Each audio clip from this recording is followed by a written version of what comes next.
May I ask you to mute yourself first? Oh, of course, yeah. All participants. Yeah.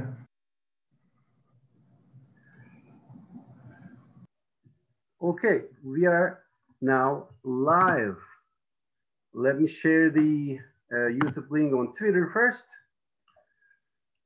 Then it's my pleasure to start the workshop on post-Western international relations, sponsored by International Studies Association. I am S.Baris Gülmez, and Didem, my partner.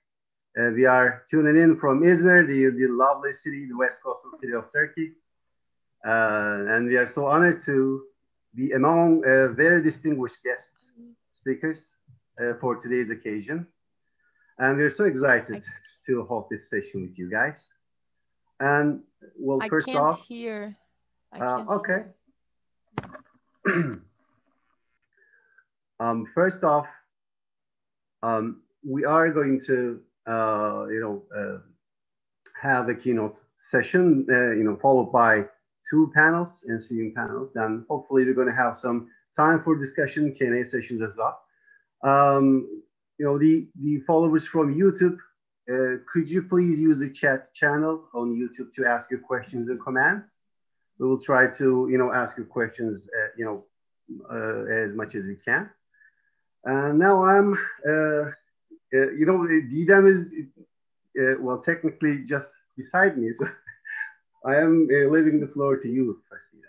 Just a quick welcome to all. Thank you very much for agreeing to be part of this first workshop, which is sponsored by ISA Workshop Grant. And it will be about post-Westernization. And our keynote speaker in this workshop will be Professor Gerard Delanty from Sussex University, who is a pioneer in the field and who has published on post-Westernization. And I remember reading his work when I was a PhD student. And thank you very much for agreeing to be a part of this project. And we are planning to also do it as a brainstorming session. So we hope that we will have many questions. And we have distinguished guests in the audience. I also would like to thank Professor John Mayer for joining us. Okay, so I give the floor to you, Gerard. Okay. Could you unmute yourself first, Gerard?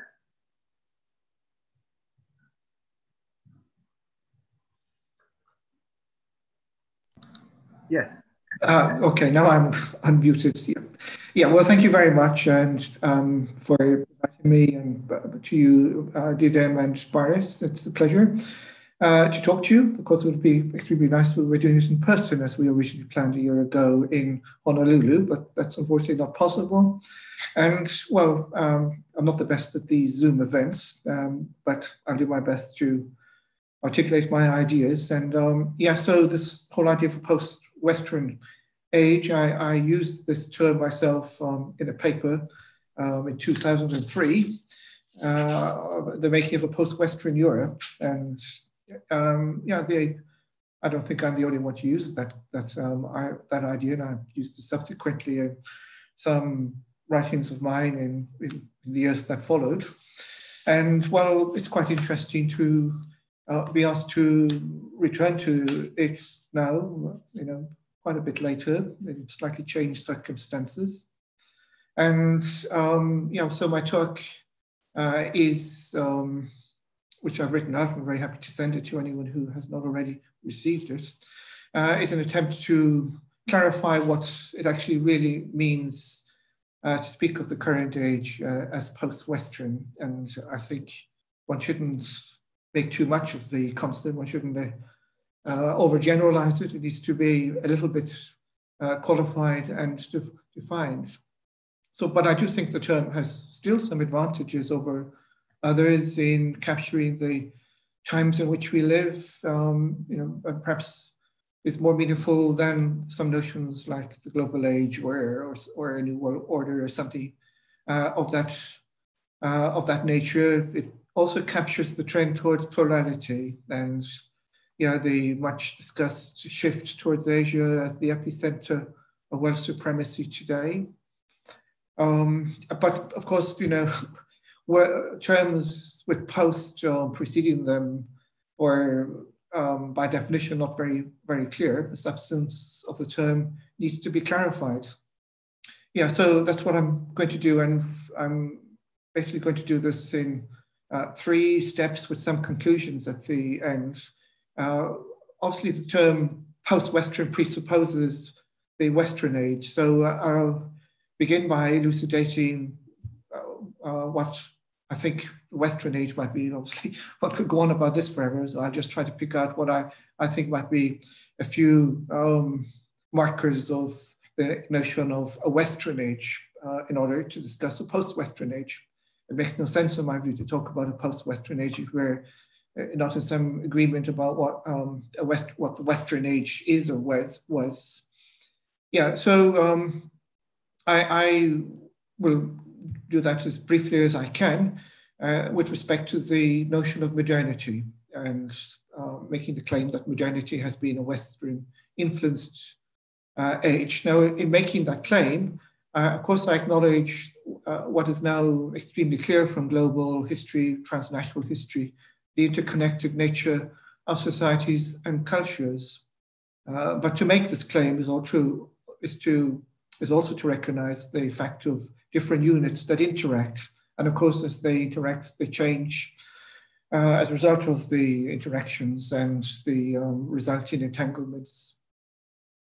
Now, while the spirit of modernity has to be seen, in my view, as in terms of like quasi-universal features, such as the pursuit and belief in freedom, a sense of discontinuity from the past, there are a number of societal logics that can be highlighted. I'll just pick out 4, and I'll return to those later in order to discuss the question whether these are now at an end or somehow we've moved beyond these. The first somehow must concern the complicated entwinement of capitalism and democracy. Now, they're not products of modernity, but they evolved in Western civilization, initially separately, but later together. While democracy, of course, has a much older lineage, going back to ancient Greece, it didn't really develop in any meaningful sense beyond an idea until the 19th century. And when it did so, it arose in capitalistic societies, as is best and famously characterized by Karl Polanyi in the Great Transformation 1945-44. Capitalism resisted the democratizing social movements of the 19th century until it was basically forced to adjust. The history of capitalism and democracy can be told as a story of, in Polanyi's terms, of a double movement of antagonism and accommodation, much of which was contained within the model of the national state until that exploded. Yeah, so that would be one I would emphasize as a distinctive feature of the modern age, a largely Western one. Of course, with variants. The second feature is what I would call belief in the certainty of the future. One of the really most characteristic features of modernity, Western modernity, was belief that the future could be known, that it could be known with certainty, and that it would be different, but also better from what went before. These assumptions were inscribed in the received legacy of the Enlightenment and reflected in the idea of progress, which in many ways was the motto of the 19th century European Western civilization. It was also reflected in the prominence of science and the dominant positivistic worldview of the 19th century that lasted for much of the 20th century, at least first half. Now, that's not to neglect other cultural currents. The worship of science and the pursuit of progress marked the high modernity, let's call it that, of the 19th century European civilization. The third feature of modernity can be described as the assumption of unlimited access to natural resources. Prosperity was not curtailed by the scarcity of resources. The rise of industrial capitalism in the 19th century brought about not just a tremendous transformation in social relations, but as we can now see all too clearly, it also entailed a major transformation in the relation of human societies to nature and more generally to the earth. This was both a physical relation as well as a cultural and a cognitive one. As Karl Marx recognized, capitalism is destructive of everything that comes in its path, including the relation to nature. The search for raw materials to drive the great juggernaut of capitalism required the plundering of the earth. The myth of the unlimited natural resources taken for granted in early capitalism, which was more dependent on cheap labor, or maybe still, became more and more integral to the carbon capitalism that took off in the late 19th century. Capitalism, which was largely Western, of course, depended on increasingly on the overseas colonies, continued to be fed by ever new sources of carbon fuel, with the discovery of oil and gas deposits, for example, and new technologies of production. Finally, to draw on an argument developed by Immanuel Wallerstein, Western modernity can be described as the pursuit of world hegemony,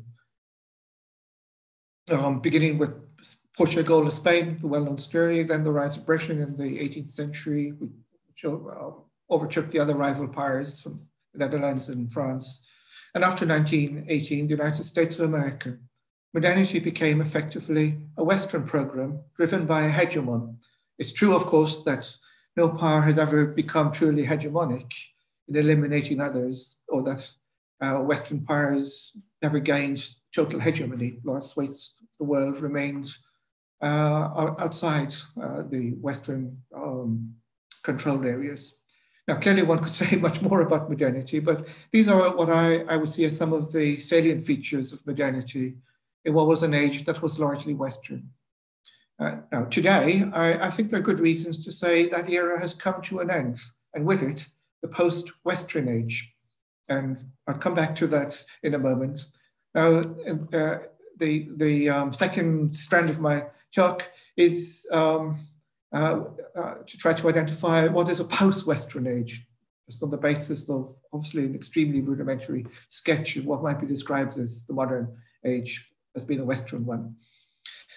Now, to begin, and of course, when I said that, with all due regard to the well-known arguments now of varieties of modernity, alternative forms of modernity, but I still think, despite all of these varieties of modernity, the Western one was the dominant one. So, signs for post-Western age. To begin, what is the current time in terms of temporality? That's, of course, a problem which I haven't time to go into. But all things considered, I would take the time of the now really to be from 1989, 1990, with the end of communism, the collapse of the Soviet Union. We can speak of the present as the time of the now. A little bit more complicated. You might want to bring it back to 1945, but I would just like to take that moment, the past 30 years or so, as the time of the now. In the meanwhile, the European powers had finally lost their colonial possessions, which I think makes that time also a little bit more significant than, say, 1945, where much of the world didn't fundamentally change. So this perhaps is the beginning of the present in temporal terms. It's another question whether it is post-Western. I think that it is, and here are 5 reasons why this might be the case. First, since 1989-90, there's been massive epochal transformation that diminish, but doesn't necessarily marginalize, but definitely diminishes the West. First, as noted, the West is itself not really in any significant way a unified civilization in a way that maybe it was at the beginning of the 20th century. Despite the affinity between the United States of America and Europe, there's now a much sharper sense of a division. And I think that this becomes ever more clear, this division in the past 30 years between Europe and the US. This goes back perhaps maybe even to the end of the First World War, 1918, when American society, culture, and politics developed in a different direction than in Europe. With the rise of the post-1945 project of European integration, despite the initial Cold War NATO alliance, Europe's trajectory while still within Western civilization, to use that problematical or Western constellation, is what I actually meant to say here, was moving in a different direction. This became clear with the enlargement of the EU. In fact, when I used the term post-Western, it was in the context of trying to understand the enlargement of the European Union to include countries whose historical background was very different from that of the core Western nations. And I'll discuss here the wider debate about the end of the West and the question of the very idea of the West. Second, so the end of the Iron Curtain, the disappearance of Eastern Europe, and with it, the disappearance, by definition, of Western Europe. So if Eastern Europe disappears, so does Western Europe, logically. It led to, well, basically a very different identity for Europe as a whole. After 1989, it was no longer possible to speak of Europe as simply Western in the way that we once did. This is one real sense in which a post-Western order emerged, namely within Europe. And that was my starting point, but I think we have to go beyond that. So Europe ceased to be simply Western geographically, culturally, and politically. This new Europe had to rediscover its own earlier and alter histories.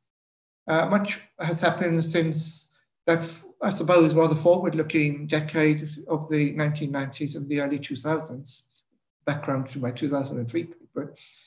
Today we can see the additional spectre of the decline in the fortunes of the European Union as additional evidence of a loss in European influence. I need hardly mention Brexit, Britain's self-inflicted misery, as an additional source of the weakening of Europe on the global stage. Yeah, so those are two, the transformation within Europe, how Europe is not just Western, but since 1989-90, the enlargement of the European Union, we have to see it in not just Western, defined by the Western half of Europe, and first point, the divergence of Europe and North America, of the United States. These don't belong anymore to a unit, maybe that's held in place by the Cold War. And then third would be developments outside the West, as once understood, point towards a fundamentally different situation. The ascendancy of the West, now long over, if not in decline, had to confront new sources of economic and political power. One feature of this new order, as much discussed, is the existence of a plurality of powers, and thus the end of the era of a dominant hegemon. The notorious announcement of the end of history in 1992 was premature. Liberal democracy did not triumph everywhere, and where it did, democracy morphed into authoritarian forms. While the demise of the USSR at first suggested the USA would be the undisputed world hegemon, it soon became clear that it did not have the capacity for such a role, and consequently, there's a plurality of powers, some more powerful than others. And while the USA may be the most powerful of all, there is no hegemon. That fact was clear since 9/11 and the eventual retreats from the disastrous wars in Afghanistan and Iraq, the spectacular rise of China, and the divergent paths of other global powers offers additional weight to the formation of a post-Western age. The Belt and Road initiative is potentially new state-driven globalization that challenges Western supremacy. Since the rise and fall of Trump, America is a much more inward-looking place, preoccupied with its own problems. It's interesting to note that in the Munich Security Conference in last February, the term Westlessness was used. The term refers to the sense of a divided, increasingly illiberal West that seems to be retreating from the global stage, the markers of Trump now thankfully gone, and Brexit, two major authoritarian examples within democracy, products of democracy. Four, one should not confine the lens too much to nation states. and their fate in an era of intensified globalization. The post-1989 period is also the age of the individual and the tremendous revolution in what I simply call the politics of life. Until about this time, until 1989, thereabouts, the vast bulk of the world's population were confined by borders or by poverty. The end of the Iron Curtain, the opening of China, the demise of the Latin American dictatorships has brought about a major spatial transformation, releasing many people from the old ties of bondage.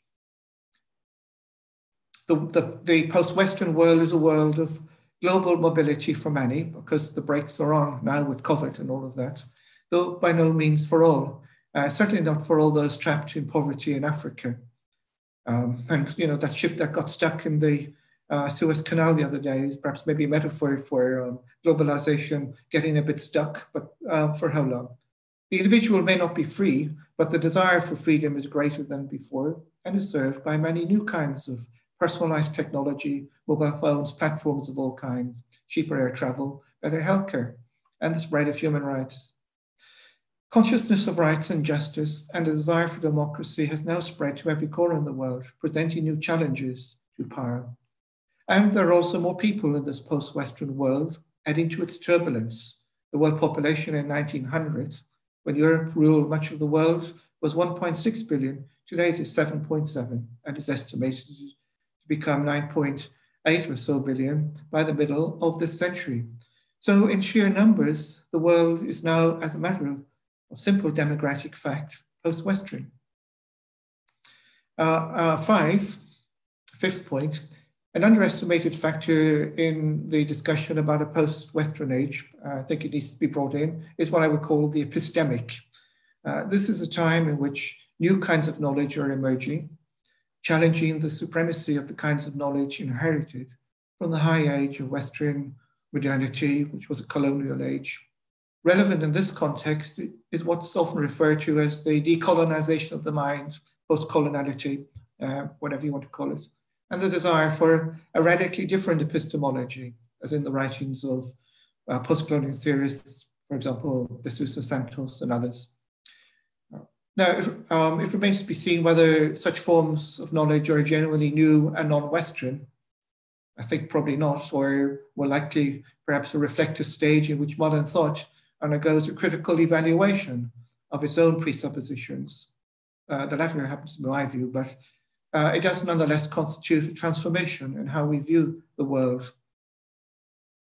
So in sum, to speak of the present time as an age in temporal terms, is to speak of the post-1989, 1990 context. In wider terms, maybe 1945 remains a marker, especially when it comes to the ecological crisis, as this has now generally been accepted to be the advent of the Anthropocene as the point of departure for the so-called Great Acceleration, the term used by McNeill and Engelke, 2004 work. Yeah, so there's some argument there as to where does the present actually really begin. However, we need to take into account the spatial and epistemic transformations as well. I haven't commented on religion, but this clearly needs to be included in a more complete analysis. The Western age was one dominated by Christianity, Catholicism, and increasingly Protestantism. The post-Western age is, as far as Europe is concerned, strikingly post-Christian, but this can't be said for the United States and for much of the rest of the world. With the exception of China, despite the rise there in religion and especially Pentecostalism. Yeah, so then the third strand of my talk, crises of the post-Western age. I'd like now, again, obviously all too briefly, to consider the crises of the post-Western age and the related political challenges. So beginning with the dimensions of Western modernity that I highlighted initially, a clear trend in recent terms is the uncoupling of what has often been referred to as democratic capitalism, namely the accommodation that Western capitalism made with democracy. This has become increasingly fraught in the Western world. In Europe, the European Union, and what maybe is most evident in the United States, where democracy is beholden to money. To make a very large generalization, democracy is now more likely to be seen as threatened by capitalism and unable to constrain it. Capitalism is now pretty much out of control. We can argue how far. This is clearly very vividly evidenced in the arrival of what's being referred to as surveillance capitalism, as in the hold that social media have over governments. Maybe I'm over responding to the great disaster and Britain of Brexit and the context of the first draft of my paper with Trump. But yeah, I'm not claiming that Western democracies are entirely broken, but that the accommodation of capitalism and democracy has reached a point at which it does not seem possible for democratic governance to gain the upper hand over capitalism. This situation is more bleak in the wider world, where the traditions of liberal democracy are either weak or non-existent. The Chinese route to democracy is clearly resistant the Chinese route to modernity is much more resistant to democracy, at least on the national level, even if democracy exists on lower levels of the state. Authoritarianism bolstered by nominal democracy, as in Russia, is the trend in much of the world where fragile democracies take authoritarian forms. Whether it's as explicit authoritarian forms or as in the trend in Europe and the US as authoritarian democracy, that is, democracy modified by authoritarianism, tremendously exemplified by Trump. Hopefully the US has got itself out of that. The people's government of the UK today is a chilling example, in my view. Any invocation of the people is a sure sign that something sinister is afoot. Certainty about the future is also a clear casualty of the present. Gone is the old certainty that the future would not be fundamentally different from the present, and certainly the expectation that it will be better. The future is now profoundly uncertain, and COVID exacerbates that profound uncertainty. This sense of uncertainty gives rise to skepticism about scientific accounts, as witnessed by post-truth politics, the spread of climate denial, flat earth theories, the growing dystopian scenarios in popular culture and evangelical Christianity, anti-vaccine culture and all of that. If the future is seen only through the lens of catastrophe, the present loses the basic orientation that defined modernity, namely the belief that a better world is possible. One of the most evident crises of the present, which is closely linked to the loss in perspective for the future, is the ecological crisis. This calls into question one of the major beliefs of modernity, that the Earth is the stable foundation on which human societies are built. In the current age of the Anthropocene, which more or less coincides with modernity, that relation has collapsed. Human societies have damaged the Earth to a point that their future is in question. Modernity emerged with the vision of a society predicated on infinite growth, prosperity and progress, but with finite resources. This imaginary has now come to an end with the realization that the natural resources of the Earth are finite and that infinite growth is no longer possible without destroying the conditions of the existence of human societies. The spectre of ecological catastrophe undermines the basis of the Western view of the world, but it is also not challenged by the post-Western order. What is clearly needed is a new relation to nature. It seems to be seen, it remains to be seen really if there will be a new age of the Anthropocene in which a different kind of politics will emerge. Yeah, so my account of post-Western politics is maybe a little bit more pessimistic than my earlier account in 2003, where I thought it might coincide more with cosmopolitan politics. The current context of a post-hegemonic world order in which a plurality of powers exist, with none reaching the level of a hegemon, creates greater instability than before. Moreover, this is in the context of a situation in which states are under duress from all kinds of pressures.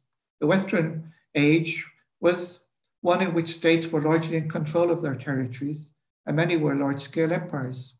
The post-Western age is a more chaotic patchwork of weak states, internally divided and helpless, increasingly in the face of global challenges. The COVID-19 pandemic reveals a world in which the fortunes of the West have been much diminished. Until now, the historical experience of the second half of the 20th century in the Western world was the conquest of infectious diseases. And that situation has changed today. The current situation is one in which the West is now discovering that that period of exceptionality where it conquered infectious diseases, marked by the end of smallpox, is now coming to an end. Now, obviously, one could say a great deal more about COVID-19 and in relation to all of this. Aside from these developments, a feature of the post-Western world is global inequality. It may have fallen by a fraction due to higher wages in India, where inflation is over 5%, and China, but the overall picture is of a deeply unequal world and an unhappy world. Comparisons with the past are difficult due to massive population explosion in the past century. Now, the important point is that global capitalism and neoliberalism have driven extremes of wealth, with a disconnected global elite, the 1%, and extreme poverty in many parts of the world, and increased precarity, even for the middle classes everywhere. The greatest differences are often now within countries rather than between them. Of course, yet the differences between countries do remain very great. In terms of the post-Western conception of the world, the divide is not only between the West and the rest. The notion of a post-Western world needs to capture the fundamental division between the North and the South, and that needs to be brought more into the picture. This term, the South, is not one that I feel particularly comfortable with, but the so-called global South has now, like it or not, replaced other terms such as East, the Third World, and the West is now in many respects the North. The notion of the post-Western is itself inadequate when it comes to the new global lines of division in these terms. If the West no longer exists as such, it means that the other blocks that were defined in relation to it have also lost their significance. But this clearly does not disguise new centers of power arising by stealth, such as China. Perhaps the notion of the post-Western gives too much centrality to the West as the reference point for making sense of the world today, and maybe then there could be a kind of a Eurocentric contradiction in using the term that just gives too much centrality to the West, though I did make the argument that in the past, up to some point, we might argue where that point is, history was dominated by the West. For some, the non-Western world has already departed on a different trajectory from the West. For others, including myself, the lineages of the West are probably still with us, but we're beyond it. Maybe it raises another consideration, but I don't have time to go into it. What if the West actually never existed? Maybe, but the idea of the West was always more of a reality than any was more of a, well, perhaps it wasn't more of an idea than a concrete reality. If that were the case, there would not really then be post-Western world, but I don't see that just as a conceptual confusion or a linguistic confusion. If you take transnational global history, which just pretty much deconstructed much of the West, that might call into question some of the things I said at the beginning. There's some room for debate on that. Perhaps just leave that point at that, because I'm also running out of time. Maybe I've got 5 minutes and I'll hurry up. Towards some conclusions now, if I can call it that. The notion of the post-Western world is a useful perspective, I would argue, on the global political situation, but I don't think the concept can be taken too far. Any attempt to invoke the notion of the West is going to have to face problems of the concept, but as a descriptive account of the world and as a normative concept.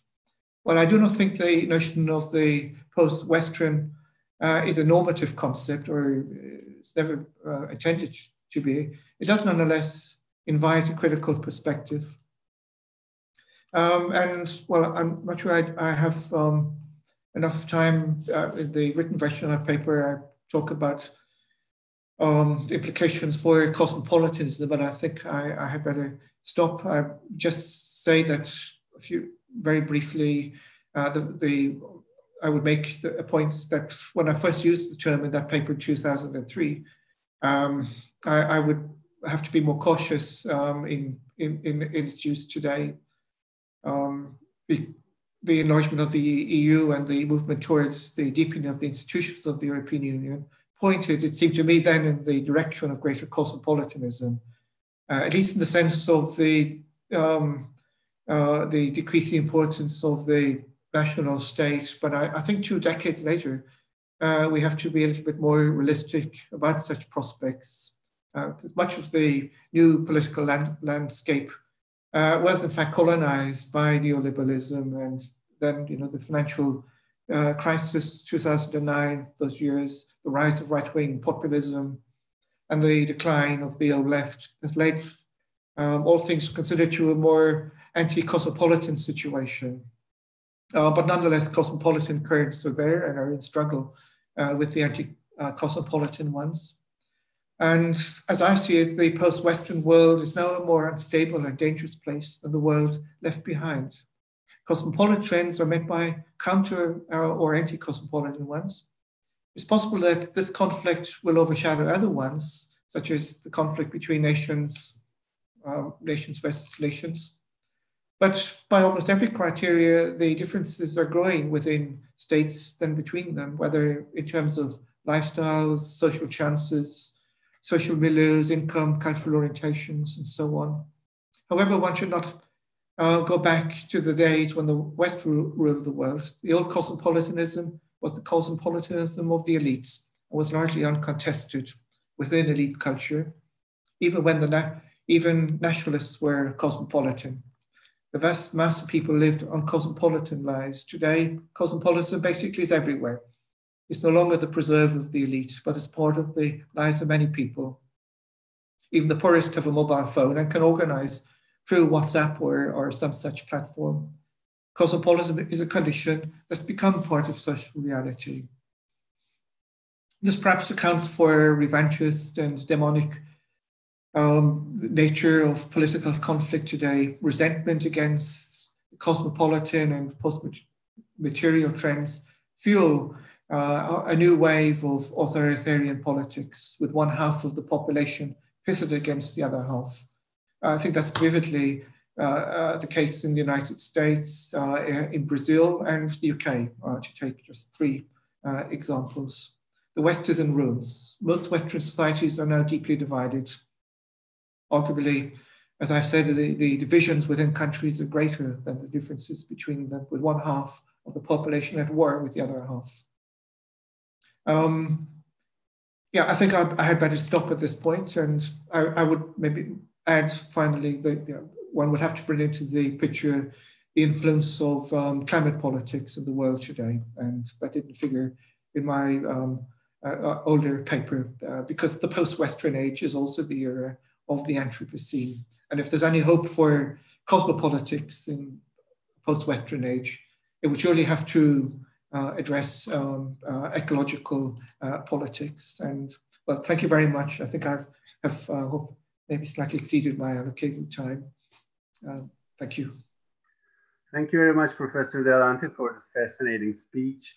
Well, now I would like to open the floor for questions and comments. Who would like to go first? Please, could you raise your hands, either through raise hands function or simply raising your hands and unmute yourself. Who would like to go first?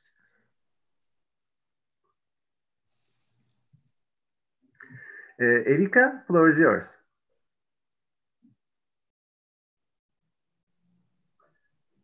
Could you unmute yourself first?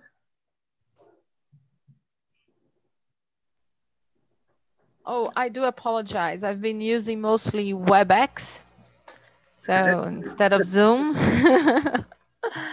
So thank you so much, Jared, for your keynote speech. And also, it's very good to see faces again from, unfortunately, since we cannot be together at this moment so far, but we'll be back to normal, hopefully, very, very soon, all vaccinated. Um, I read your notes about 3 weeks ago, and as the pandemic keeps and its effects keeps intensifying, one thing that always now is coming back into my mind is a reading of the pandemic as is the pandemic prompting forward, accelerating a post-Western world, or slowing down this change, the end of the Western age? And more specifically, and I open that to the rest of you, when I look into the so-called vaccine diplomacy or the vaccine nationalism, trying to prevent vaccines from being exported to, especially by European and the U.S. Is it also able to read that phenomenon as a pushback to the post-Western world? Yeah, I'm not sure that I have any real good answer to that. Of course, the pandemic has complicated everything, and it's not yet over. So we don't really quite know what to say as regards this specific thing, whether whether it will be a slowing down of the Western world, as it were, or whether it will be something much more transformative. The only comment I would make is that it's probably the first time in world history that something of a genuinely global nature has happened. The fact that everyone, more or less everywhere, is wearing masks, as an example. There's no part of the world, it seems, that is unaffected by it. And interestingly, as I pointed out, that the Western world seems to have been more affected than other parts of the world by simple dint of the fact that the age of the conquest of infectious diseases is now over. That whole illusion of a contagion-free world that was also a feature of modernity is now over. And well, we'll probably very likely see the rise of many more, the emergence, I should say, of many more infectious diseases. That seems to be one of the things that's coming out because COVID-19, the virus that has created COVID-19 is something is related to the transformation of nature. The virus is a zoonotic one, coming from animals, jumping to humans. And as a result of of many things, deforestation, for example, that was clearly a cause of Ebola, where bats basically are moved out of their habitat and move into areas where humans live. That's the virus. Leaves the bat population, and they're immune to it. So these kind of developments are likely to become more important. Some speculation here. So I think that will all be significant in shaping a post-Western world, and the West will no longer, maybe this is the point I'm trying to make, that the Western world will no longer be able to immunize itself, because one feature of the Western world was the separation of the metropole from the colony. That's broken down today with COVID-19. Okay, thank you very much. Yeah, Nora raised her hand. Nora, first of all, welcome. Now the floor is yours, please. Thank you. I joined briefly at the beginning and wasn't sure if it was current panelists or everybody on board. So I switched to the YouTube channel and was listening from there. And I've now popped back in to exercise privilege and ask a question directly. But thank you so much for organizing this in this fascinating keynote address to get our juices churning for me very early in the morning here in California. And I wanted to ask you to unpack something that I found fascinating about your paper, which is the sort of the complicated entanglements of capitalism and democracy. And there's several points later on in the paper, and even now just in your response to Erica, you talk about sites that where at one level it seems in the post-Western world, there's a sort of a decoupling of capitalism and democracy with the rise of illiberal democracies and many coalition centers of economic gravity. But at the same time, there's this phenomenon that you talk about of kind of the everyday cosmopolitanism having been democratized and characterizing the lives of people across the global north and south, east and west in a much more sort of mundane fashion. And of course, harkening back to your early work on cosmopolitanism, everyday practices of living with the other, jostling against other, and recognizing and living together in diversity do generate other, new forms of new practices of mutual recognition, mutual empowerment, inclusivity, and so forth. So I just would invite you to unpack a bit further some of the trajectories that you see for how capitalism and democracy will kind of continue their awkward tangos or the awkward dances in the post-Western world that is upon us, because it doesn't simply seem that the end of the West means the end of democracy, not least because democracies in the West are in danger as well. But there's also new forces and new forms of mobilization that are pushing back against the closures and the authoritarian tendencies that we see everywhere. So I'd love to hear more about how you untangle that knot. Yeah, well, that's all very interesting, and to do that, this would require very complex analysis. Yeah, I totally agreed. Cosmopolitanism has become democratized. What you said there, yeah. Okay, accepting that, my point regarding democracy and capitalism, that fact doesn't necessarily lead to a democratization of capitalism.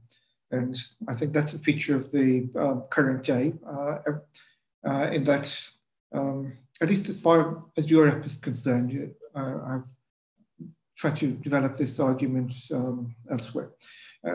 I think it can be said, and maybe it's not a very original thing to say, that above all in the period since the Second World War, the 30 years after the Second World War, late 1940s, up until sometime in the 1970s, there was a certain accommodation of capitalism and democracy.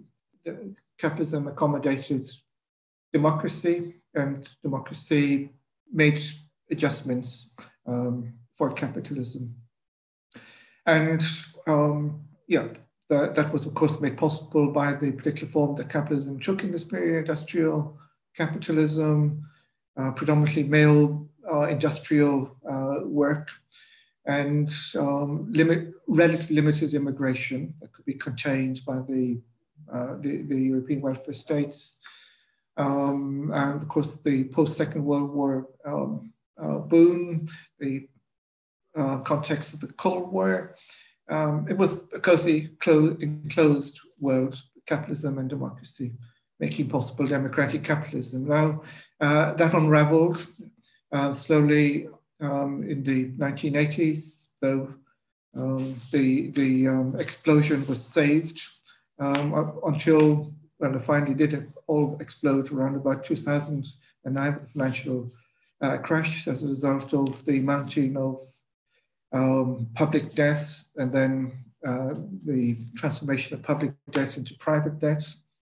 And then we have the unraveling of democracy and capitalism. And that seems to go on despite the enhanced cosmopolitanization of societies. That doesn't stop that. So the situation is much more complicated. And one of the problems with cosmopolitics is that it hasn't really succeeded in tackling issues around capitalism and the uncoupling of of capitalism from democracy, and that's much more evident in other parts of the world, where you can still say, still within the context of the European constitutional states, worker protection, the European Union, that there's some connection still between capitalism and democracy. But I think that's a feature of the times in which we live, especially taking a global view of things. Look at the frightful situation in Russia and China. The US has kind of pulled itself back from the brink, but only just about. So I see the conflict of capitalism and democracy as really one of the really critical conflicts, along with the ecological crisis. And the thing is, I don't see the growing cosmopolization of everyday life as actually stopping the dismantling of democracy or the decoupling of democracy and capitalism. Okay, thank you very much. Dovile, floor is yours. Thank you so much for your very interesting speech. It's definitely thought-provoking. One thing that I think I would like to hear a little bit more about would be about the role of individual and perhaps individual leaders in post-Western world. And specifically what caught my attention was your comment about the divergence between the United States and Europe, transatlantic relations. And I'm just wondering, do you think that the presidency of Biden will make a difference? Will Biden as an individual leader make a difference in this relationship? Because this was definitely very clear. We could see very clear transatlantic rifts during Trump's presidency, but I'm just curious, do you think that individual leaders can make a difference in this post-Western world? Yeah, well, that's some topic on which I don't have any real expertise. I must admit, I'm a fan of Biden. And I think it's limited what an individual leader can actually do, but still one can't underestimate the impact of individual leaders. I mean, we just considered the sheer unbelievable catastrophe of the Trump years in the US. And in the present moment, with the Johnson government, the absolutely appalling government, probably the worst prime minister in the history of the United Kingdom. We have this absolutely awful situation. And yeah, I think leaders can make a huge difference. Make just one tiny comment. Not a great believer in leaders, but the problem with the European Union is that the way the thing is made up is that leaders have relatively little influence in shaping things. But sure, leaders can look at. I mean, I'm also a fan of Merkel. I think she's been great, but of course, leaders run out of steam, and she'd be an example of that. But yes, I think I'm sure that Biden, who is a strong supporter of the European Union, and hence the co-relationship with the governor of the UK. Yeah, I think these things are highly contingent. I suppose were it not for the terrible pandemic and the incredible deaths in the US, we would be in a different situation today. So these things are highly contingent, aren't they? Okay, thank you very much. Well, I see a question in the chat written by Didem herself. Would you like to read out yourself, Didem? I didn't want to take your time so much, but I just wanted to ask you about self-reflexivity in the West. What is the place of the West in a post-Western world? And does the West... Sorry, could you repeat? I can't hear. Could you repeat, please? Does the West think reflexively about its experience and about this transition to a post-Western world? What is the place of the West in this new post-Western world? Yeah, I think that's rather somewhat complicated because it, the West can't reflect upon itself if it doesn't exist. So if the post-Western, the conceptual puzzle here, if we are in a post-Western age or a post-Western condition, then the West doesn't exist and thus can't reflect upon itself. Of course, maybe its components can do so, but not in terms of a self-understanding of the West. I'm not sure who today reflects on which countries or cultures or societies see themselves as the West. I don't think the US sees itself as the West anymore. I don't think that concept is really there, nor in Europe. Because I've tried to make the argument that Europe, the former Western world, let's just assume it once existed, also problematical, but assume it existed, is now post-Western and thus no longer exists. So whatever process of self-reflection, transformations and self-understanding are going on are not on the basis of being Western. And I think one would have to find other markers of self-reflection.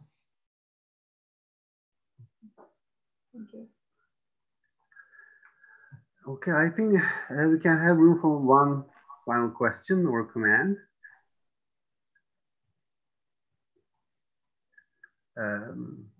Professor Meyer, would you like to add anything? Would you like to comment on it, or do you have any questions? Not exactly a question. I'm just interested in the different languages groups use to describe the current situation.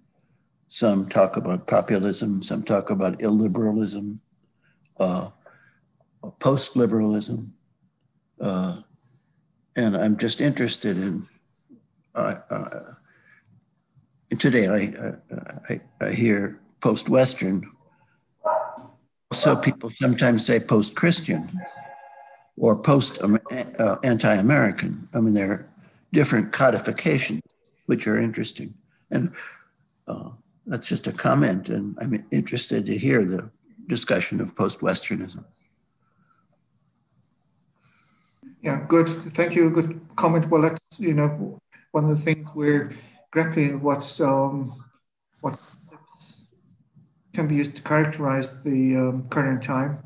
And obviously we're talking here about the concept of post-Western world, and I've urged for some caution in using it. I think it's a useful term, but I don't think it can replace other ones, or it's a way of reflecting. Yeah, I think that's how I would see it. It's a way of reflecting on the current situation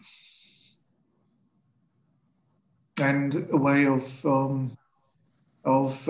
dealing with, Eurocentric conceptions of history and the world.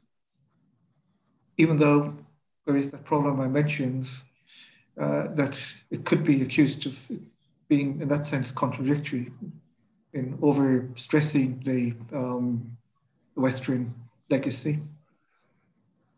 Yes, I was just interested in the formulation people outside the West use in describing.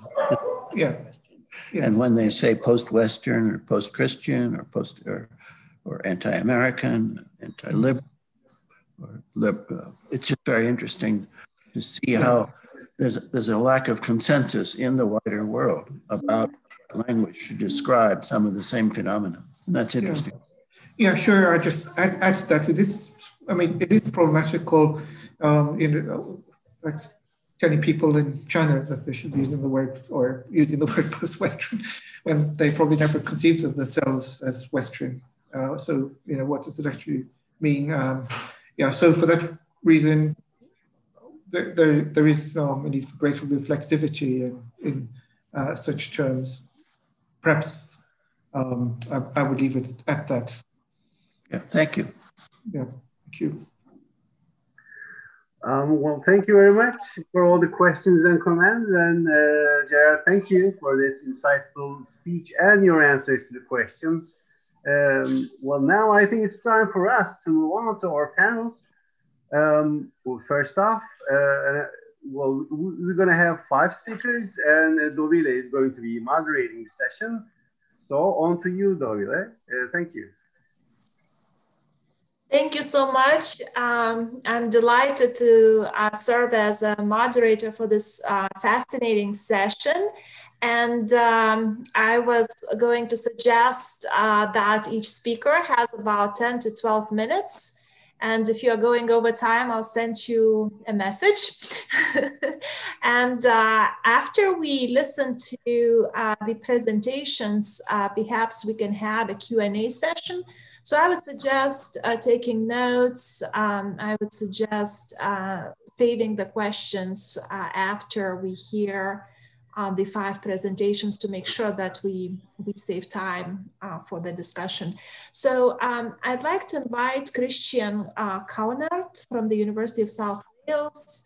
He is a professor of policing and security, Jean Monnet director, and he has very many interesting publications on policing and counterterrorism in Europe, on securitization theory, and especially interesting, I think, refugees and security in the European Union. So Christian, the floor is yours. Right, well, good afternoon. Thank you very much to S.Baris and Didem that you invited me to take part in this important endeavor. I think that's wonderful. It would have been even more wonderful if we could have all been in Hawaii last year, but unfortunately that was not possible. But for now we're here online, and who knows, maybe next year we'll be able to go back to ISA and see each other all in person again. That would be wonderful too. Now, what I want to talk about is something kind of related to the research that I'm doing. It's related to security, and it's related to the kind of, I like to term it hybrid security. It kind of comes from the discussions about hybrid warfare, intelligence, influence, operations, and so on.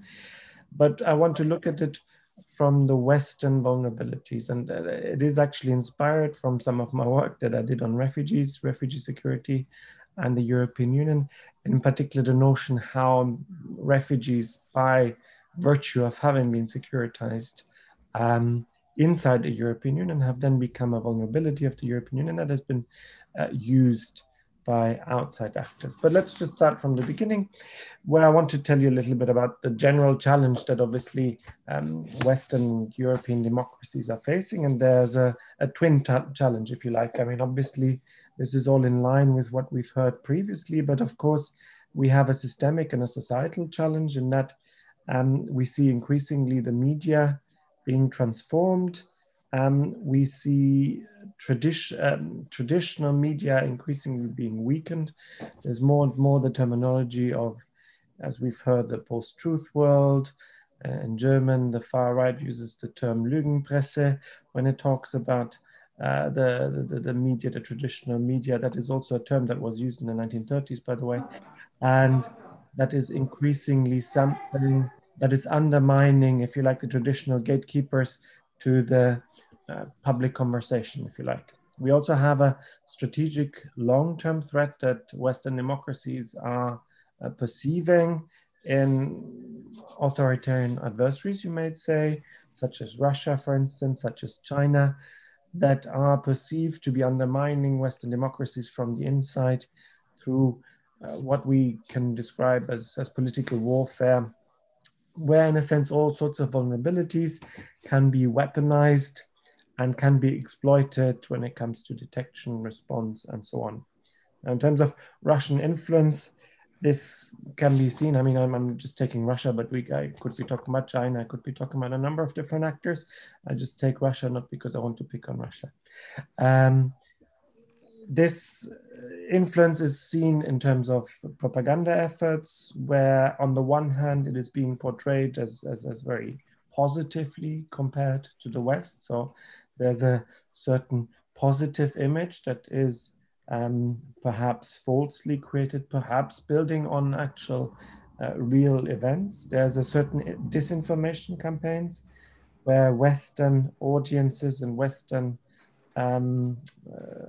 subjects are being discredited in a negative kind of way. So generally we're seeing this occurring together in both academic writing and non-academic writing. Propaganda and disinformation is something that penetrates a variety of different spaces where in fact information is being weaponized to suit particular purposes. The kind of methods, if I just want to go on a little bit about Russia here, is the kind of tools, if you like, is information such as Russia Today, Sputnik News. I have personal experience of also having been interviewed by Sputnik News. You can Google myself on Google, where I was just before the refugee crisis being interviewed about the refugee issues, and they were trying to put words in my mouth such as that refugees are terrorists, and I was obviously refusing to say so, but I was being pushed to say those words, which in the end I didn't do, and hence haven't been called back for an interview about the topic. We also see the use of social media, in particular, Facebook, Twitter, all sorts of kind of social medias that are being used to create information, disinformation, discreditation campaigns. Just small examples that obviously you are aware of in terms of Russian troll operations when it came to Hillary Clinton's loss in the election campaign against Donald Trump. We had similar accusations more recently in terms of the campaign of President Biden that was also meant to have been undermined by Russian intelligence services. The refugee issue in particular that I've been researching a lot was used primarily in Germany in order to undermine Chancellor Angela Merkel and her government. And as it looks, in September will be the end of the road for Angela Merkel indeed, and she will step down as German Chancellor. And to an extent, one may argue that the so-called refugee crisis had a lot to do, not in the sense of the crisis itself, but in the way in which it was portrayed in the media afterwards, where we saw an increasing use of hybrid warfare campaigns, kind of transnationalization of geopolitics, if you like. Migration as an issue was being weaponized, in fact. We had a number of external actors and were then also involved in this particular construction of refugees as a security issue. Of course, Russia is one to be pointed out, but of course there's others. Now, let's start from the beginning. I don't want to take too much time, but just in terms of the crisis, let's start from the crisis. We had a large number of migration flows that crossed the Mediterranean. This obviously had occurred before, and in fact, in 2015 wasn't even the start of the crisis, because of course, this was slowly increasing with the beginning of the Arab Spring from 2011 onwards. In the EU, we saw that there was a relative lack of a strategy. Member states were not particularly well adapted to that particular crisis. There were a lot of splits between countries that wanted to see it more as a sea and rescue operation, and others that wanted to put more of an emphasis on strong borders. Governments increasingly became very afraid, and to an extent you might argue now rightfully afraid of populism. Certain gains of far-right parties that we've seen, for instance, the Alternative for Deutschland in Germany was one of the parties that was almost extinct again before the refugee crisis, because there was a lot of infighting after the Euro crisis, which brought them to the prominence to begin with. And in a sense, the refugee issue then gave them a second lease of life, despite the fact that they had shifted very, very much to the right. So the perception of public opinion, well, nowadays we tend to think that it's one that is relatively negative, and in fact now it has become negative. But initially it wasn't one that was necessarily so negative, because if we look at the initial pictures of the refugee stream arriving, we actually have obviously Angela Merkel's Wir schaffen das, but we also have quite a large number of German people going to the various train stations and wherever refugees were arriving, actually welcoming them. It was very much this term that was created, the welcome culture, but that started turning very significantly as soon as the first terror attacks started happening. We had the Paris attacks, then we had various other attacks. We had Berlin attacks, we had very smaller attacks, we had a number of different attacks that occurred. And the Wir schaffen das was thrown back in Angela Merkel's face, also with a number of different stories. There was, for instance, one of the stories that was created by the Russian foreign minister himself, Sergei Lavrov. He had announced one of the big fake stories on Russia Today, where supposedly a girl of Russian origin supposedly had been attacked by a refugee from Syria. The story was entirely invented by Russian governmental sources and the Russian media. That particular girl exists. Yes, she did exist. She hadn't actually been attacked by anyone. She had just gone to her grandparents and had therefore not been seen. And this story was taken totally out of context and was constructed into a story where refugees would have suddenly created rape and a number of other criminal stories. I mean, there was recently also another story where Russia Today reporter that had left Russia Today had given evidence to the German media in terms of how he was doing the handling of the reporting of some of the refugee stories. And one of the stories that he notably said was how he had gone to Greece and had filmed supposedly what he thought was the mayor of a little village that was telling him how some of those refugees came into Greece and were poisoning some of the wells and were doing all sorts of weird stuff. In the course of the interview, he started finding out that it in fact wasn't the mayor. In fact, it was a former MP from the far-right party Golden Dawn. He had alerted the editors of Russia Today of these fake news, if you like, of the non-credibility of that story, who had told him that he should run with it anyway. So in fact, the story was totally fabricated, as it were, about those refugees. Now, what is the impact of those stories? The impact is that we have very strong fears and anxieties across the European population as a whole. If we look at the 27, 28 member states, we have only one today that doesn't consider refugees a security threat. That is the Republic of Ireland. All of the other EU member states, if we go by survey data, they have accepted the notion that refugees are in fact a security threat. Now, why are the Russians or whoever else is involved in this doing this? This has something to do in terms of the hybrid warfare, of course. It is about transformation of the European Union with this particular narrative of fear and hate to strengthen certain elements of European society that exist. Of course, those are vulnerabilities that exist inside the European Union, as it were, prior to the crisis, but of course in a much, much weaker format. There are a number of different extremist groups, different terms of ideology, identitarian, anti-Muslim, anti-LGBT, anti-Semitic, white supremacist, variety of using the typical far-right discourse in terms of the politics of resentment. But importantly, and I think that's where it becomes important, being increasingly radicalized on the basis of the European Union as the reason for their anger.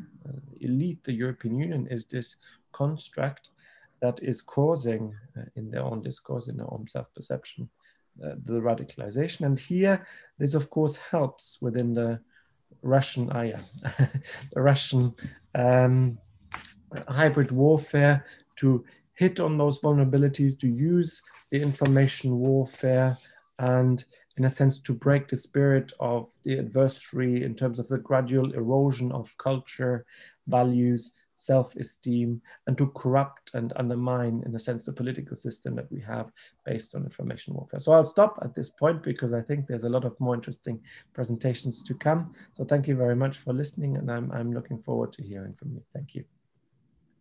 Thank you so much for your interesting presentation, and thank you so much for respecting the time. It's great. So our next speaker is Nobuhiko Tamaki from Chuo University, and his work focuses on Japan's quest for a rules-based international order. He recently published on the Japan-US alliance and the decline of US liberal hegemony. So thank you, and the floor is yours. Thank you so much for your very kind introduction. And I really appreciate Baris and Didem for organizing everything. Thank you so much about that. I'm very excited to learn about the post-Western concept here, but it is currently midnight in Tokyo, actually 2 a.m. So I might have some drought or nap a bit at some point in this conference. So please forgive me in advance if such things happen. Based in Tokyo, I have studied alliance politics and international order in East Asia with a special focus on US-Japan alliance. So in this short presentation, I aim to reformulate my previous studies from a post-Western perspective and point out promising future research directions. To be honest, I was not so familiar with post-Western concept before being invited to this conference. However, I now think I should have referred to post-Western ideas in my previous works, and I should study the concept further, because what I have said about Japan's diplomacy is very sympathetic to some aspects of post-Western perspectives. We are now clarifying the post-Western concept itself, but I am especially interested in two components of the concept. First, it is attractive to me that post-Western concept aims to overcome Western-centric views while admitting the significance of the West in the past. Second, it rejects the East-West dichotomy.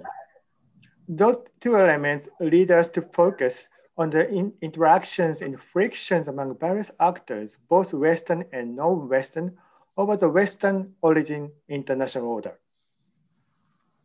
Japan is not a Western nation. Its cultural background and historical experiences are totally different from those of the West. Japan has learned a great deal from the West, and it has intended to adapt to the Western-led international order. Japan sought to increase its prestige within Western international society through Westernization, and after its defeat in World War II within the US-led liberal order. However, Japan has not only struggled to Westernize itself, but also attempted to modify a part of the Western order. Japan, on the one hand, has challenged the reformation of international organizations created by Western nations. On the other hand, it has tried to reflect its own interest and identity to the international order in the Asia-Pacific region. These activities on Japan's part can be understood, I think, as some version of the promotion of post-Westernization. Japan does not intend to challenge the Western order itself. It has accepted Western supremacy and American hegemony, but it has also tried to retain its autonomy as long as possible, use Western ideas selectively, and even try to modify Western order itself. If my observation have some values and can be applied to cases beyond Japan, the concept of post-Westernization will lead us to a more nuanced understanding of the existing international order. Namely, the American-led liberal order was not solely created by Western nations. Rather, this order can be reinterpreted as a product of more complex interactions among Western and non-Western actors. This is now, of course, a rather groundless claim, but this analytical perspectives lead researchers to study how non-Western nations have interpreted Western concepts and how they have modified those orders originating in the West. Based on those individual case studies, a theoretical question would emerge, namely, how originally Western concepts created by Western nations have been influenced by non-Western nations, and how those complex interactions have shaped the actual international order. I believe this perspective leads us to revisit the existing IR literatures, for instance, conventional understanding of the role of the American-led alliances in the Asia-Pacific region in my field. You must know that Biden administration now seeks to consolidate the alliance networks and advocate for the defense and promotion of the rules-based international order. As this diplomatic move shows, American-led alliances are not merely security pacts, but a security component of the America's vision of global order. If we analyze the interaction between alliances and order from the Western perspective, we can easily conclude that the East Asian order is characterized by American hegemony, because American alliance networks have prevailed this region since early 1950s. And Biden administration now tries to re-establish its hegemonic order against China. However, if we analyze the East Asian order from post-Western perspective, we get a somewhat different picture. Until late 1960s, the United States and European imperial powers, especially the United Kingdom, sought to formulate the rules of the game in this region, not only in security matters, but also in economic spheres and institution buildings. However, European empires retreated from the region in the 1960s. And the United States disengages from the Southeast Asia due to its defeat in the Vietnam War in the 1970s, and abandoned its commitment to institution building even in Northeast Asia in that era. Alliances in Northeast Asia and the Philippines still provided the order's security basis, and American military supremacy remained important. However, order building in other areas, especially in institution building and economic integration, was led by the Asian nations themselves. Japan was the most important actor in this field from the 1970s to the early 1990s. And ASEAN emerged as the most important institution in this region. The United States was not so enthusiastic about Asian institution building even in the 1990s. And Japan and Australia, as well as ASEAN nations, took the initiative to establish the APEC and ARF. Those new orders that have emerged since 1970s are based on the Western origin components, especially alliances. However, based on those remnants, non-Western nations have built their own order. I think this is some kind of a post-Western order in which the United States functions as an indispensable security provider, but in other fields, it is the first among equals. From this perspective, current US-China struggles for East Asia is the conflict over the position and the future of the post-Western order rather than the China's challenges to the American hegemony. America's effort to consolidate its alliances can be understood as the reconfirmation of its status as a security provider. American policymakers also tried to lead institution building in this region through the TPP, but failed. Still, the non-Western nations, including Japan, promoted economic and institution building as a CPTPP, and even including China in the RCEP, without the leadership of the United States. This is just a very rough sketch of the order in the Asia-Pacific region from a post-Western perspective, but I hope it shows some possibilities of using this concept as an analytical framework. To sum up, I have raised 3 points in this short presentation. First, Japan's diplomacy can be understood as a promotion of some kind of post-Westernization effort. And second, how non-Western nations have interpreted Western concepts, how they have modified those concepts, and how these activities shape the international order, a promising research agenda for post-Western IR, both empirically and theoretically. And finally, East Asia had lived in the post-Western age since the mid-1970s, and the current US-China struggle can be understood as a post-Western conflict. Maybe I have some overstretching the concept of post-Westernization, and I'd like to receive any question and criticism of my presentation. Thank you so much for your attention. Thank you so much, and thank you so much for respecting the time limits. Our next speaker is Rohan Mukherjee from Yale and US College, and he currently works on what appears to be a very interesting book project, How the Desire for Great Power Status Influences the Behavior of Rising Powers in International Security Regimes. So Rohan, the floor is yours. Great, thank you so much. Thank you to S.Baris and Didem for inviting me to participate here. It's great to meet you all, to see friends such as Didem and Nobu again. I wanted to feel sorry for myself that I'm up so late in Singapore, but then I remembered no matter how bad things are for me, it's 1 hour worse for Nobu, so I felt less bad about myself. I was asked to speak today about India as a post-Western power. So I wanted to do that by sort of offering a bit of a provocation. I want to suggest that India has in many ways been a post-Western power for its entire post-colonial existence. And its post-Western traits are becoming and will become more prominent in national discourse and foreign policy over time. And to make this argument, I organized my thoughts around the 4 dimensions of the Western age laid out by Professor Delante in his keynote address, which I found very thought-provoking. So thank you for that. And the dimensions, as we all know, are capitalist democracy, the certainty of the future, unlimited access to resources, and world hegemony. So on capitalism and democracy, India has always had a complicated relationship with both capitalism and democracy.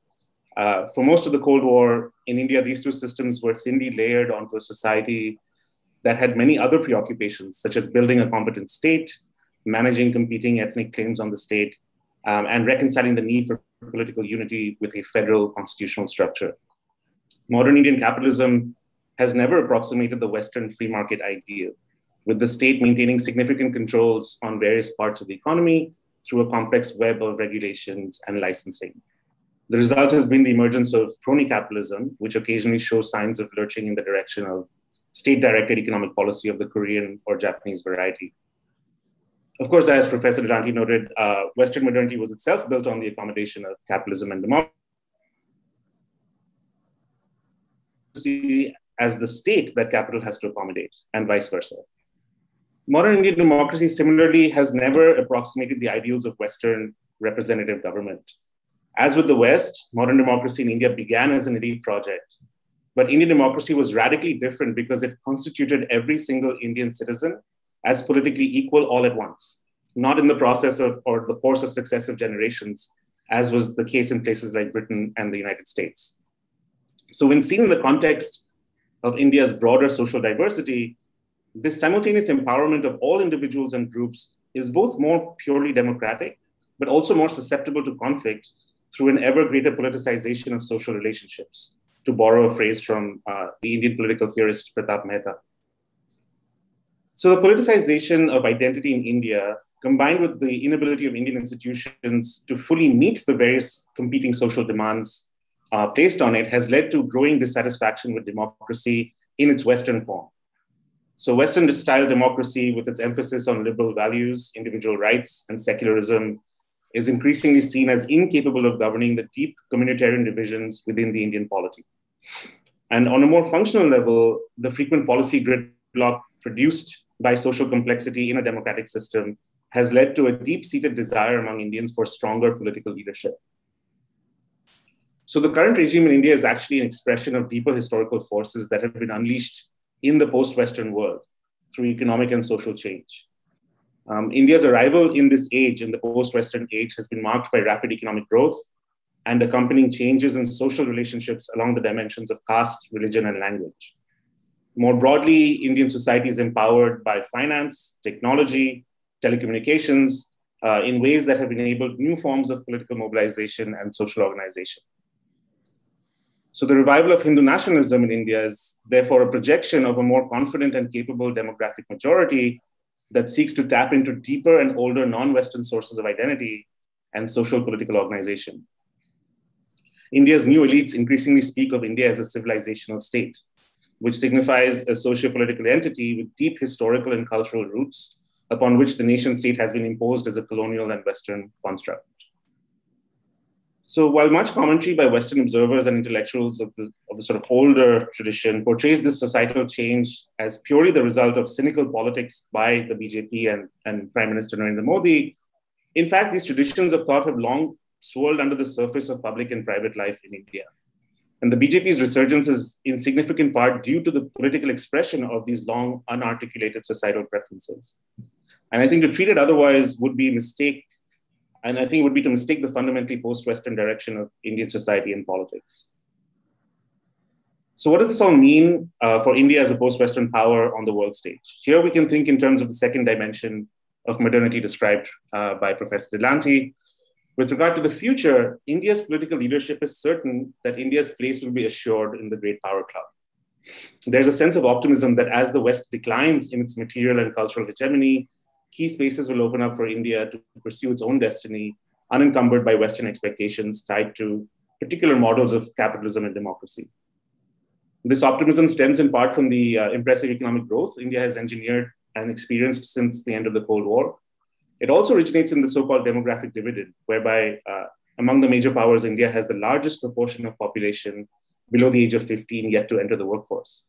So as a growing economic power with demography on its side for the next 3 to 4 decades, India feels poised to take on an increasingly important position in the international order. So for example, Indian leaders believe that India's membership of the top echelons of this order is only a matter of time. Even when it comes to a permanent veto-wielding seat on the UN Security Council, Indian elites predating the BJP have evinced a sense of inevitability with regard to India's membership. And if the doors fail to open in time, India will be in a position to declare existing institutions dysfunctional, much as China has done, and to strike out in a more independent vein to establish new forums in which it can enjoy preeminence. So the BRICS and the IBSA, the India, Brazil, South Africa grouping, are early examples of this trend, at least from an Indian perspective.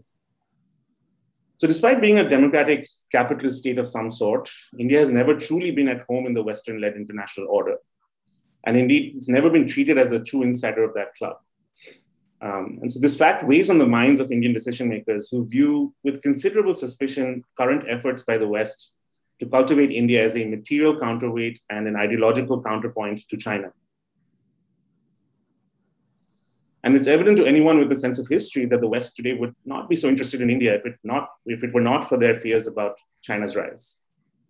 Indeed, India and China have more in common than one might imagine. So one area where they often align, or at least run in parallel, and in contradistinction to the West, is the global governance of world's natural resources and the increasingly fragile biosphere. So this is the third dimension of modernity identified in the keynote address. Although India obviously recognizes that natural resources are finite and dwindling in some respects, India's environmental policies are designed for India. This doesn't mean that the policies are selfish or that they disregard the environment, but rather that they're designed to make India self-sufficient when it comes to clean energy, renewables, and energy generation and distribution. At the same time, India views issues such as climate change mitigation and environmental protection through the lens of North-South justice. So while there's ample willingness in Indian society to invest in ecological conservation and more humane forms of consumption, there's also a firm belief that it is the West that should bear the global cost of public goods when it comes to addressing the damage wrought on the planet in the industrial age, an age that India joined much later than the West. So India can be counted on as a reliable actor when it comes to confronting the limited supply of natural resources facing human civilization, but India won't necessarily act in the name of being a quote unquote responsible global actor, as the West and other countries might desire. From India's perspective, the onus of responsibility lies elsewhere. Finally, the question of world hegemony is perhaps where India's post-Western nature is the most visible. Although India was officially non-aligned during the Cold War, it maintained active societal and official links with both superpower blocs, as well as large swaths of the Third World. And so in this sense, West and East to India were virtually equivalent sources of danger, and Indian foreign policy for most of the Cold War had a deliberately transcendent quality to it. In the post-Western age, India has revived and rejuvenated its ties with the West while also looking and acting East in substantial measure. Some have called this a posture of multi-alignment, which sounds like a vacuous term, but in fact captures the essence of India's vision of itself and its place in the world. In this sense, India has never truly been either of the East or the West. Even now, when the world is reconfigured into global North and South, India embodies both identities. As a country with the largest number of the world's poor, that also has the leading capabilities in nuclear weapons, space, biotechnology, pharmaceuticals, and a host of other high technology domains. So in keeping with its post-Western tendencies, India's vision of the ideal global order is fundamentally multipolar, not just in terms of the distribution of power, but also in terms of responsibilities, recognition, and normative commitments. As the West struggles to cope with the internal contradictions of its own modernity, India remains sanguine about a future in which its own version of modernity will have greater room to flourish, especially if the country's economic fundamentals can bring it back to high rates of growth in the near term, despite the bad decision-making of its current government. Of course, this doesn't mean that India will align with China. I think far from it. India's political leadership is neither willing nor able to emulate Chinese authoritarianism, nor does India have grand designs on its neighborhood or the rest of Asia. But it does mean that India will not be an unquestioning fellow traveler of the West. From the Western perspective, China is much easier to categorize as friend or foe than India. While China may present the preeminent strategic challenge to the West in the coming years, some of the hardest intellectual and ideological challenges may originate in a friendly yet fundamentally post-Western strategic partner such as India.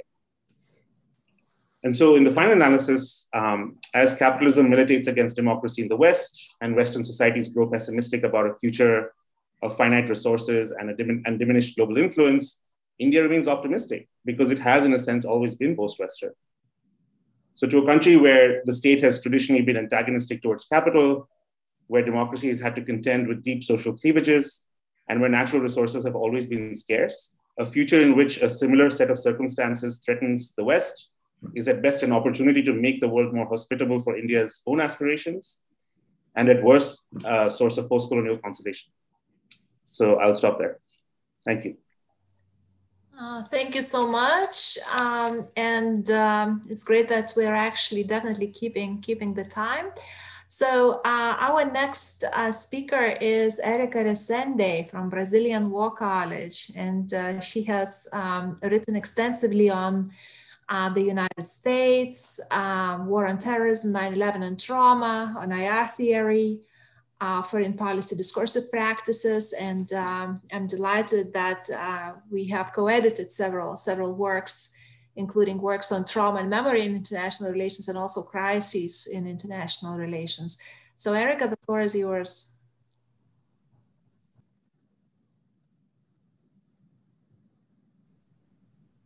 Thank you so much, Dovile, for this kind introduction.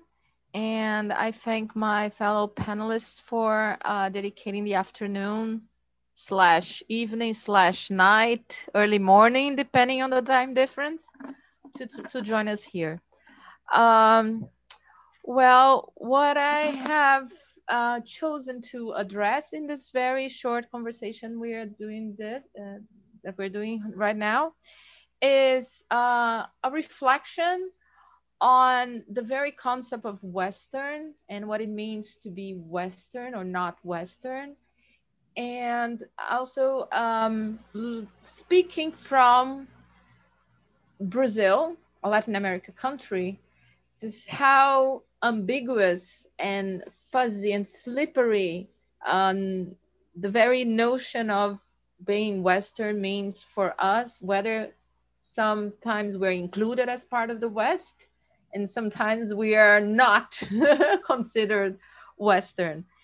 And what I wanted to, in a way, to lead a conversation to is how the notion of Western or non-Western, this dichotomy, could also play to the advantage of some key states that, especially if you think in the broader concept of the Big Ten, the BRICS, the BASIC, the second of the 5 auto states, post-American world, post-Western world, whatever you want to call this emergence of new poles of power, polarities of power, that depending on who are you reading, the authors tend to name them differently.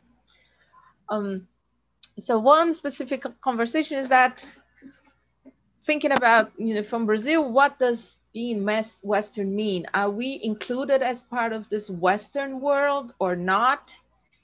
And in one way, how from official discourses of foreign policy in Brazil, do we embrace the idea of being Western, non-Western, and some of the implications that arise from that?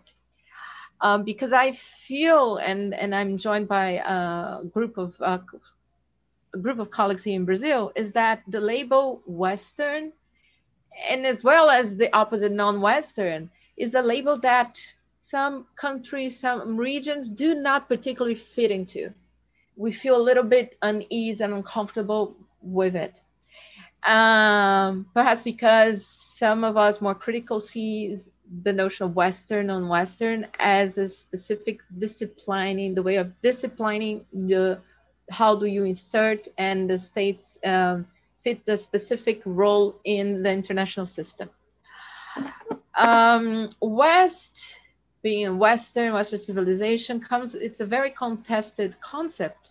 If you look into geographically, approaching from merely geography, Brazil is in the Western Hemisphere, Latin America is in the Western Hemisphere. Why wouldn't we be considered Western? Well, first, if you think about this, the dichotomy between Western and Western is a struggle that has a root in the fall of the Roman Empire and the constitution of Europe as the center of Western civilization, of modernity. And the further we go from that particular center, if we go to the borders, the way we are categorized in falling into Western and Westerns gets complicated. I think there will be no major doubts if you look into Australia, New Zealand, they are Western. If you think, on the other hand, Europe, parts of Middle East, Asia, Africa, Turkey, India, yes, they are non-Western. But what about Latin America? Latin America, which has a very complicated history. If you think about colonization, we were colonized and occupied by Europeans. We speak European languages. We model our constitutions and our institutions after Europe. We are in the Western Hemisphere, but if you look into how political scientists and think about how this part of the region is categorized, for example, Huntington affirms about like 3 times already in different in the last 20 years that Brazil, Mexico, Colombia are not part of the Western civilization. On the other hand, Walter Minolo, Aníbal Quijano, they disagree. They think, yes, Latin America is an extension of the West. Latin America is a daughter of Europe being born in the Americas. So there's this very fuzzy, very contested understanding if Latin America does belong in the Western, as this idea of being connected to modernity, civilization, progress. So one thing that if you look into how particularly Brazil has embraced or on the other hand rejected the idea of being West or non-Western, one thing that brings into our mind, especially if you think about this, what Brazil used to be within the BRICS arrangement, alliances of Brazil, Russia, India, China, South Africa, which unfortunately have deeply collapsed in the last 2-3 years or so.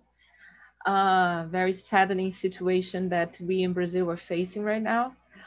But they did how those undecided countries had in common this collective identity, and how do they play out this fuzzy, undecided, ambiguous sign of being not West, not non-West, and not non-Western, but at the same time also speaking from and about positions of powers within this what would be a non-Western world.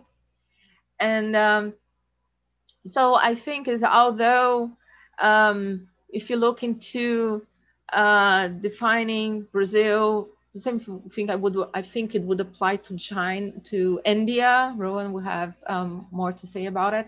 It's not an easy task because precisely Brazil as a country has been traditionally careful not to align with either blocks, but at the same time trying to play out the advantages of engaging, of being Western or non-Western, depending on the situation at hand and the benefits that it could play out, diplomatic speaking, for this country.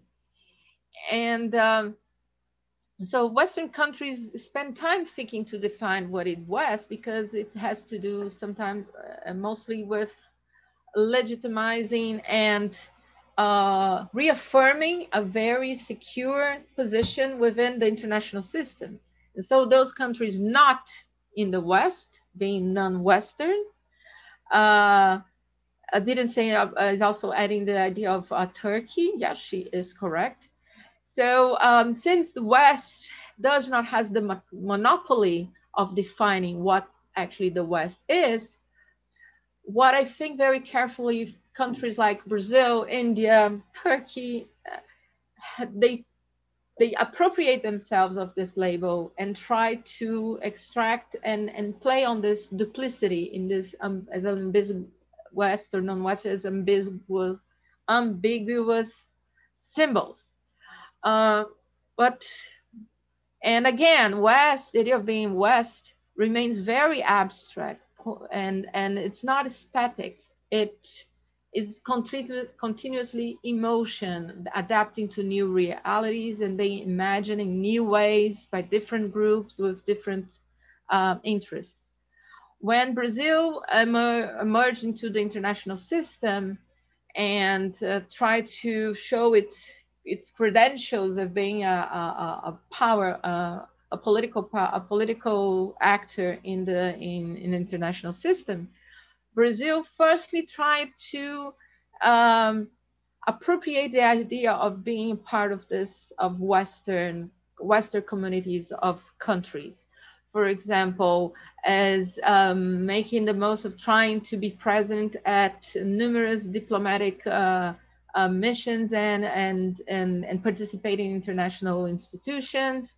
Back in the late 1800s, Brazil, even though we had very, very meek resources back then, but establishing consulates in European countries, in US and Canada, and at the same time trying to equip and sending diplomatic missions to participate in the late 1800s big international conferences like in The Hague. And so in the beginning, Brazil tried to play the card of presenting itself as a Western country with a Western identity. But briefly after that, especially after the 1920s in Brazil, when key works developed by anthropologists and sociologists in Brazil tried to be a little bit more critical of what it means to have a Brazilian identity, what are the sources and the narratives of Brazilian identity. The ideas and notions like Brazil as the product of a miscegenization, a racial democracy came out, and in a way it gave breath to a different kind of diplomacy in Brazil, that seeing the fact that Brazil is presented as a mixed race, a different kind of society from the mixture of Portuguese, Africans, this coming as an advantage, and an advantage that should be played diplomatically, to at sometimes presenting Brazil as being non-Western, therefore being a validated speaker for those in the non-Western that seek to reform international status quo, the social order, but at the same time, because it's so ambiguous, so fuzzy, Brazil do not expressly reject whenever an opportunity arises to it be connected with the Western. And this would explain, for example, I'm just finishing up, last year when Brazil seek out a formal entry to the OECD, which is a rupture from over 30 years of Brazilian diplomacy, where Brazil has always refrained from entering in such and formalizing an adherence to such an alliance that is strictly connected to the idea of being in a club of the rich countries. So this is the point that I wanted to make, and how Brazil comes and go and plays out the ambiguous notion of being Western and non-Western. Thank you. Thank you so much, Erica. And the last presenter during our roundtable is the organizer of this roundtable, one of the organizers, Didem Buhari Gulmes from Izmir Khatib Celebi University. And I'm always amazed how productive she is. she publishes a lot on Europeanization in a global context, on AI theory, European multiplicity, global culture, and a topic of great interest to me, Crimean Tatars also. And I was delighted to co-edit a book on crises with Didem. So thank you so much, Didem, and the floor is yours. I thank you very much, and I thank everyone for being here. And I agree with Erica. I think branding your nation as Western was very beneficial in the past. But if I understand Gerard Delanty correctly, in a post-Western world, even Westerners do not call themselves Western. So it's no longer beneficial for Turkey to brand itself, to represent, to say that it represents the West. And while listening to also Rohan, Nobu, Erika, I always thought about this word, transformation. You all emphasize transformation of alliances, transformation of democracy, power, and visions, national visions. So I thought in my presentation, I should raise some questions. Despite having heard all these down-to-earth presentations, mine will be a bit about big ideas and raising some questions rather than trying to answer them. So I'll try to benefit from Raymond Williams in order to understand the complexity of transformation the current world order is witnessing, experiencing. So let me share with you some PowerPoint slides I already prepared. So I think I have to share screen first. Yes, okay.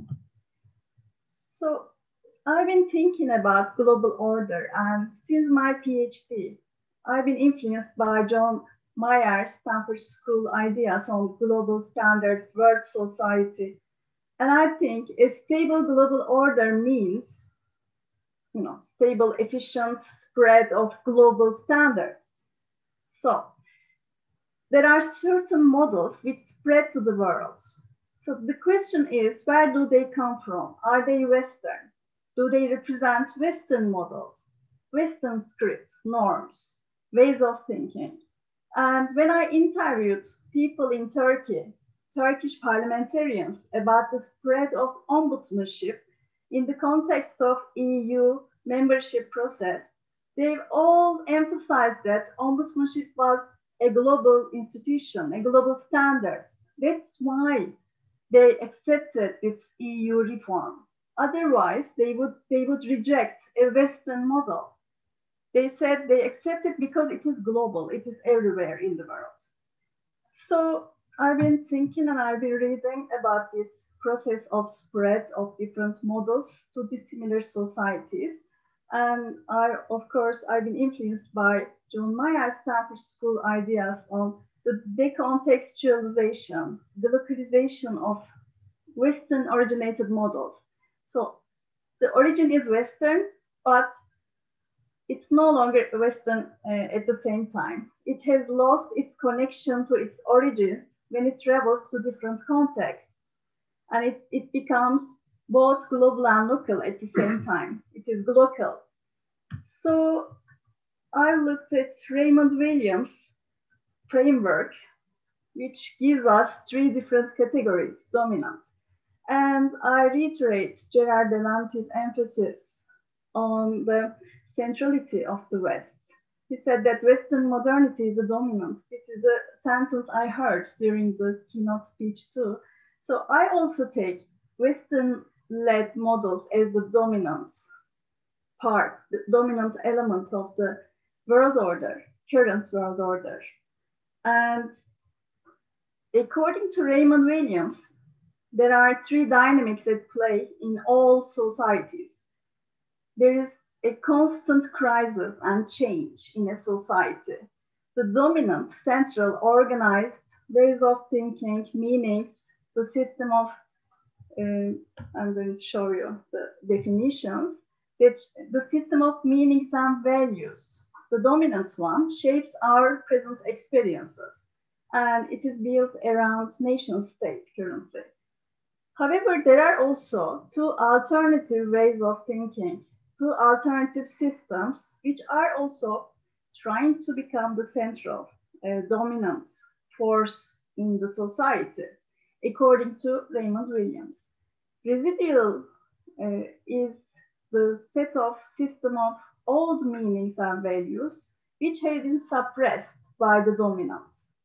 They belong to the past. They've been experienced, such as medieval thinking, medieval order.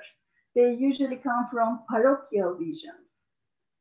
And there is also an alternative rival force to the dominant, which is called emergent by Raymond Williams. And it is about new visions, new meanings and values, which are emerging and which are also challenging the dominant view, the dominant system. According to Manfred Steger and Paul James, 2 globalization scholars from Australia, these residual and emergent dynamics represent parochial and global visions, respectively. And the dominant is trying to maintain its hegemony and protect its borders against against any infiltration of residual ideas, visions, and emergent ideas. According to Raymond Williams, this complex struggle also involves a selective incorporation by the dominant of some non-threatening elements of residual and emergent forces. So how can I use this in my reading of the current crisis in the Western-led world order, which is in crisis, and all those transformations, according to many people, lead us towards a post-Western world order.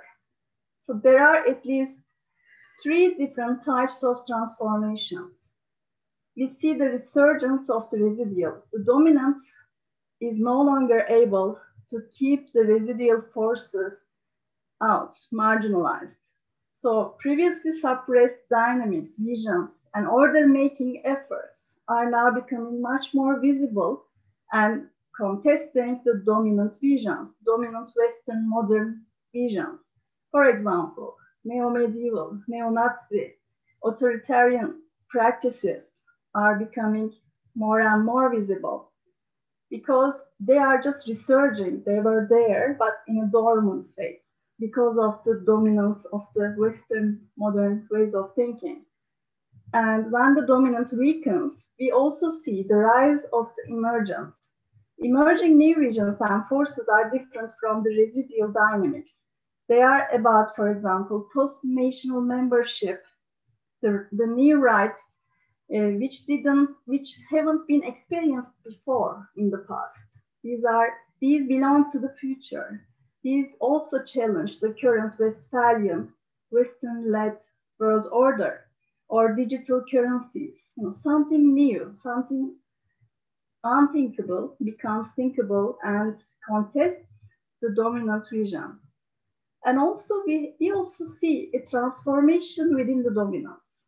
Due to all this Eastern enlargement and migration, Professor Delanty emphasized, and my PhD supervisor, Chris Rumford, also was stating this a very interesting sentence, saying that it's not the EU which is westernizing Turkey.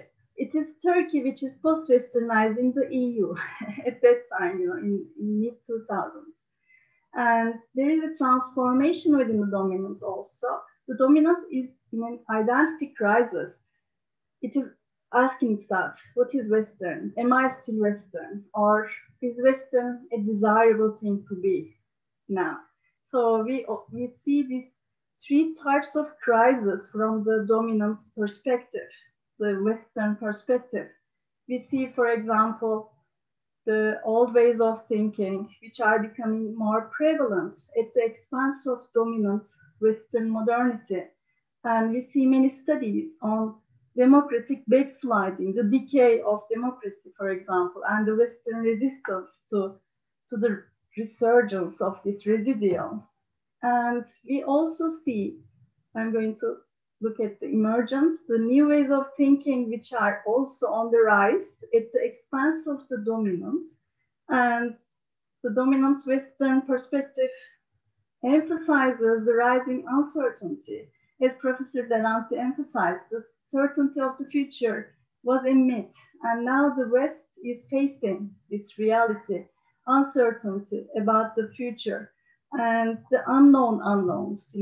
We don't know what we don't know yet, and there is a need for innovation to adjust to the new future conditions of the environment, to Anthropocene, for example.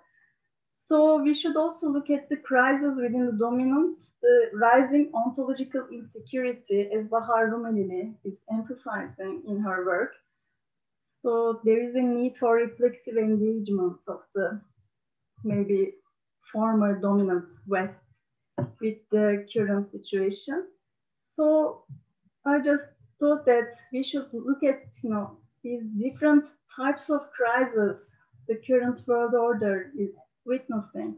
It's not just one post-Western order which is on the agenda. There are at least two of them, as I see it here. For example, if residual is much more prevalent, then we may have a different type of post-Western world order than a post-Western world order where the emergence dominates over the others. So these are just food for thought. Thank you so much for your patience. I leave it here. Thank you so much, Didem. It was very, very interesting. And I'm delighted that we have about 30 minutes for our discussion, questions and answers. And there are already several questions on YouTube. There are people watching us on YouTube. This is fantastic. And there are a couple of questions. And those two questions are for Nobuhiko. And I'm going to copy and paste them into the discussion board. 1 second. Here. Okay.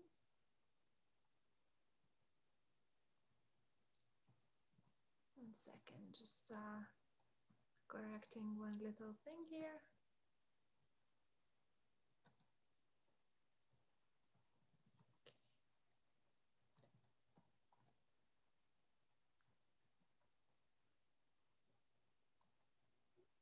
Okay. Here we go. So in addition to listening to me speak, you can also hear the questions. Is it possible for an Asian perspective to be more effective against the United States-based Western order in the near future? That's one question. And the second question also to Nobuhiko would be, what could you say about the struggle for domination in the South China Sea? What do you think about Thucydides' trap in terms of China, United States? Thank you.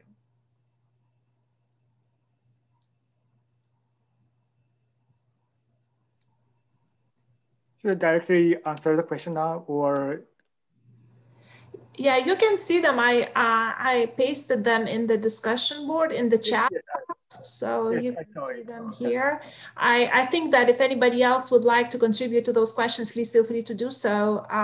Although the questions were addressed to Nobuhiko, but I think the audience would appreciate any other insights. Okay, thank you so much for this very interesting and important questions. I think for the first question, I think the important point for post-Western idea is that it's not completely, Asian perspective is opposing to the American perspectives. Rather, I try to some kind of interactions would create the order in the reality. So I think the first question is more, traditional East and Western, dichotomized views. But still, I think Asian perspectives is important, and not against the United States, but try to modify a part of the American visions to fit the Asian reality. And this has happened for this half century, and I hope it will happen again in the future.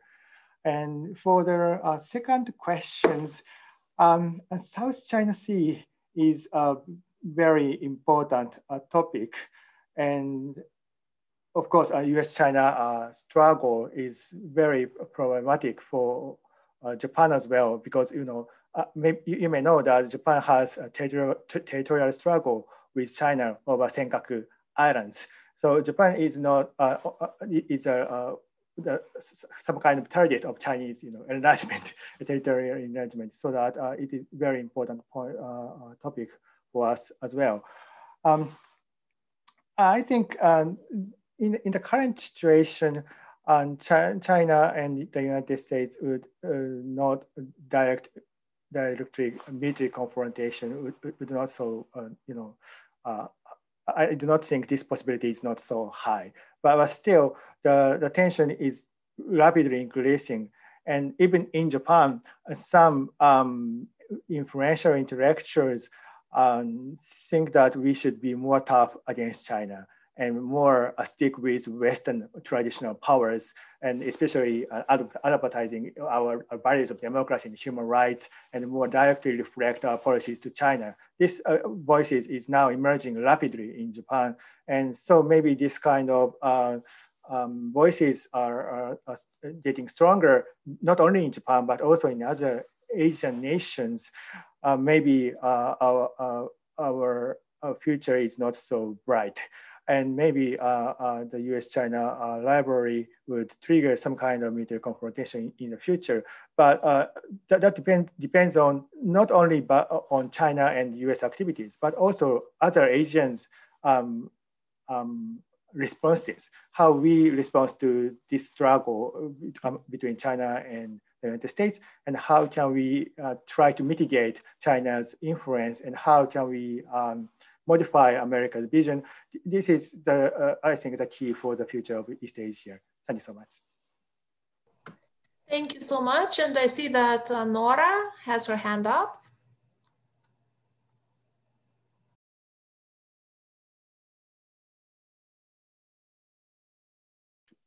Thank you. Just to unmute. Thank you so much for these very stimulating talks, all of which spoke to each other in organic ways. And I'm currently teaching an honors seminar on making sense of a post-Western world. So you've given me sort of a wonderful food for thought and stimulation in terms of grappling with some questions that I too am dealing with. So I actually have 5 questions, but I will try not to make them too long because I'm obviously much more interested in your answers. And they were inspired by various points along the way. So some of the questions maybe, I may frame them as being addressed to a particular speaker, but I think because of the resonances across your presentations that they, please, the other speakers could feel free to pick these up as well. So the first one also is for, or was inspired by Professor Tamaki's intervention. And you talked about at the beginning of your presentation, you talked about the importance of recognizing co-constitution historically, as well as currently. And this, picks up on the point that Professor Delanti made about the sort of the Western areas being also an era of colonialism in which there was a sort of a bifurcated, kind of reified and hierarchical relationship between the West and the non-West that involved a relationship of domination. And I wondered what you think of, as far as I can tell, there's kind of an emerging debate with people in post-Western IR or global IR or non-Western IR and historical sociology who are kind of really arguing for the foregrounding the co-constitution of non-Western agencies and Western agencies, even in the very beginning and in the foundations of globalization, of Euromodernity. Of course, John Hobson has done a lot of work on this. Gurminder Bhamra has done a lot of work to really foreground the contributions of non-Western actors to the West itself, even in its inception.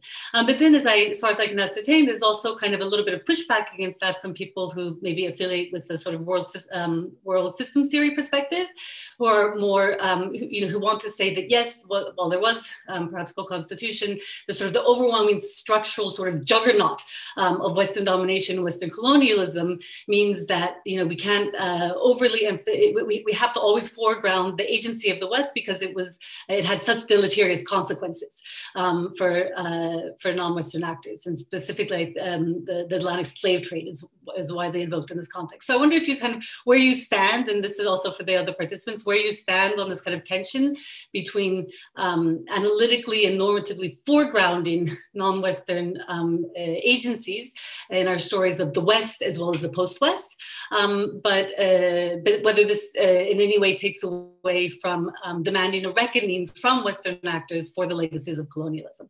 So that's question number 1. Question number 2, related to that. So, many of you have very kind of aptly used the notion of the post-West as an analytical key to make sense of your respective regions and their and countries and their role in evolving role in international affairs. And how do you kind of situate your reading of sort of this sort of post-Western IR intervention vis-a-vis global IR or non-Western IR? So these are other terms that are being utilized.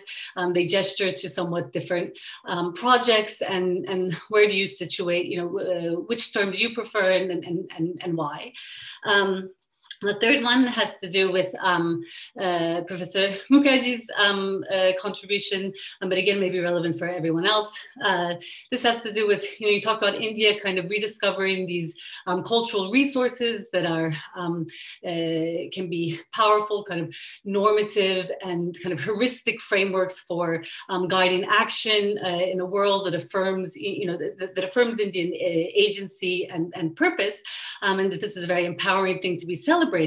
But by the same token, this for those of us who have been looking at some other post-Western or non-Western powers who have undergone a similar journey of excavating kind of cultural resources from history, such as Chanxia or Guangxi in China, or sort of neo-Ottomanism in Turkey, or Eurasianism in Russia. These cultural resources can also be leveraged towards quite exclusionary nationalistic projects. And so, how do you reconcile that tension between sort of the celebratory and sort of affirming dimension of tapping into these, quote unquote authentic sources of action in a post-Western world, with the quite palpably exclusionary impacts that they're also having on populations in these very same states and geographies. Finally, and this is sort of two interconnected questions about the question of when I was listening to Professor Rezende talk about liminality, as I was listening to talk, I thought of liminality and the idea of the limes, and there's quite a rich literature on this in the context of Turkey, and so much of what you're describing seems to evoke kind of family resemblances across all of the cases that we're discussing. And I wonder if there is a cognate literature in Brazil that uses these concepts of the liminal agency or liminal actorhood or ontological insecurity, which Professor Buhari Gülmez also kind of invoked. Like, are these literatures translated across these post-Western spaces where, from your description, folks are grappling with sort of very similar identitarian challenges in terms of how to position vis-a-vis the eclipse of a West that we're both, we're all a part of yet not, and embrace some legacies of, but still contest. So what sort of overlapping literatures do we have to kind of grapple with this problem? And then specifically to Didem's sort of powerful theoretical framework, and I really love this idea of sort of residual emergent and residual dominant and emergent orders. I mean, I wonder if it makes a difference if the residual orders are, you describe them as parochial in the presentation, but all of those parochialisms, at least the ones that come to mind when I think of, say, Advaita monism in Sanskrit tradition in India, or Neo-Ottomanism or Ottoman Islamic kind of, sources and aspirations in Turkey. These are all also projects that have universalizing aspirations. And so does that make a difference? If the residual sources involve expansionary imaginaries and expansionary projects, does that make a difference in terms of how they're reappropriated in sort of post-Western context today? It's a theoretical question, but I think it also has kind of foreign policy implications as well. Okay, enough. Thank you. Thank you so much. And I'm going to ask each member of the roundtable to take about 3 minutes or so, no more than that, to show respect for time in answering these very interesting questions. So I'll ask Didem to go first, and because it seems like this is kind of an overarching framework, so a lot of these questions have to do with theory. Didem? Thank you very much for this very challenging questions, which are very motivating and intellectually stimulating.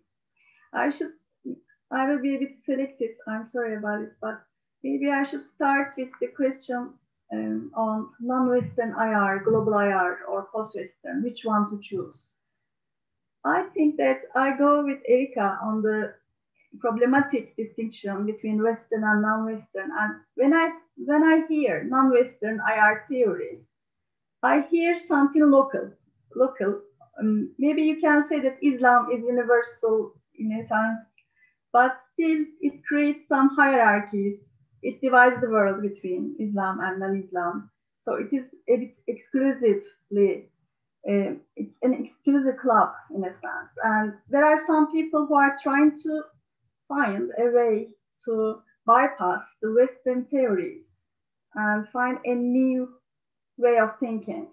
However, they go to the past and try to find some people like Katip Çelebi, for example, who gave his name to our university, a geographer from the past, or Ibn Khaldun, a Muslim scholar. Usually non-Western IR theory is about provincializing, as Vasily wrote about it, and it's about parochializing IR. And I think it's against the essence of IR. I love the word global, and I always admire and follow globalization scholars' writings. However, when I say global IR, as Professor Amitav Acharya has already popularized it with success, and it's great for all of us, in my opinion, because it increases the opportunity for all non-Western researchers to have a say. You know, it gave voice to so many people, this campaign. However, when we say global IR theory, we a bit conceal the Western legacy, the Western originated foundations of IR theorizing, and we also conceal the power hierarchy, in my opinion. So that's why I would go with post-Western IR, which gives a much, I think, realistic view of the current state of the world. So I would like to talk about a little bit about neo-Ottomanism and all this resurgence of past ideologies in a different form. Yes, they look like they have some universal aspirations. A neo-Ottomanist foreign policy means to care for other peoples in other geographies by emphasizing common history, historical legacy, maybe religious affinity, cultural affinity, linguistic affinity, like the Balkans, in the Middle East, in the Caucasus, however, in Central Asia. However, still, neo-Ottomanism is, sounds like a new version of imperialism in a sense. And even the Turkish government doesn't accept that its foreign policy is neo-Ottomanist. However, there are some groups which campaign for neo-Ottomanism. So there is a resurgence of residual in a sense. However, I should say that they are not really very influential in foreign policy in practical terms, and they are still exclusive. They are not really global in a sense, in the sense that it includes everyone. It still tries to maximize the self-interest, parochial interests of a group of people, which tries to benefit from the past experience, or revive an imagined glorious past which belongs to the Ottoman era. So I think your question about agencies is wonderful, and I'll think about it. I'm going to, I think, think more, reflect on it before giving a short or a superficial answer. Maybe I should stop here. Thanks so much. Thank you so much, Didem. Erica.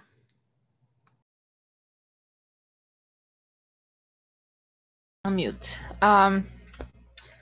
Well, I'm gonna think for the issue that you raised about new ways of thinking in Brazil about IR. Unfortunately, my response is not positive. We don't actually try to use categories or original thinking in Brazil. Most of Brazilian universities are still stuck in reproducing much of the theory established in the North. In part, as I see it, is a way of a very recent field in Brazil to establish itself, building on their credentials. Because if you're brave enough, and if you work within IR in Brazil, but if you're brave enough and tenured enough, those more courageous would look into sociology, which I think is the field in Brazil that has more to propose in terms of original thinking. And sociology in Brazil has been doing that since early 1920s, 1930s, especially if you think about international relations, not in terms of security states in a realm of anarchy in an international system, but as the key problem for underdeveloping countries, which is development. So sociology of development, not only in Brazil, but in Latin America as a whole, I think has a lot to contribute to this conversation that we are pursuing today here in this session. More specifically, I want to,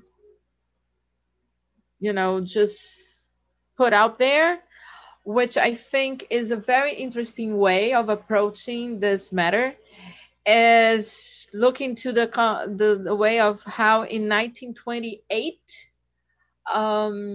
Brazil was in the field of cultural studies, the Cannibal Manifesto, which is a moment in Brazil, a breach between old ways of doing art in Brazil and a new one, the Week of Modern Arts that happened in São Paulo in 1928.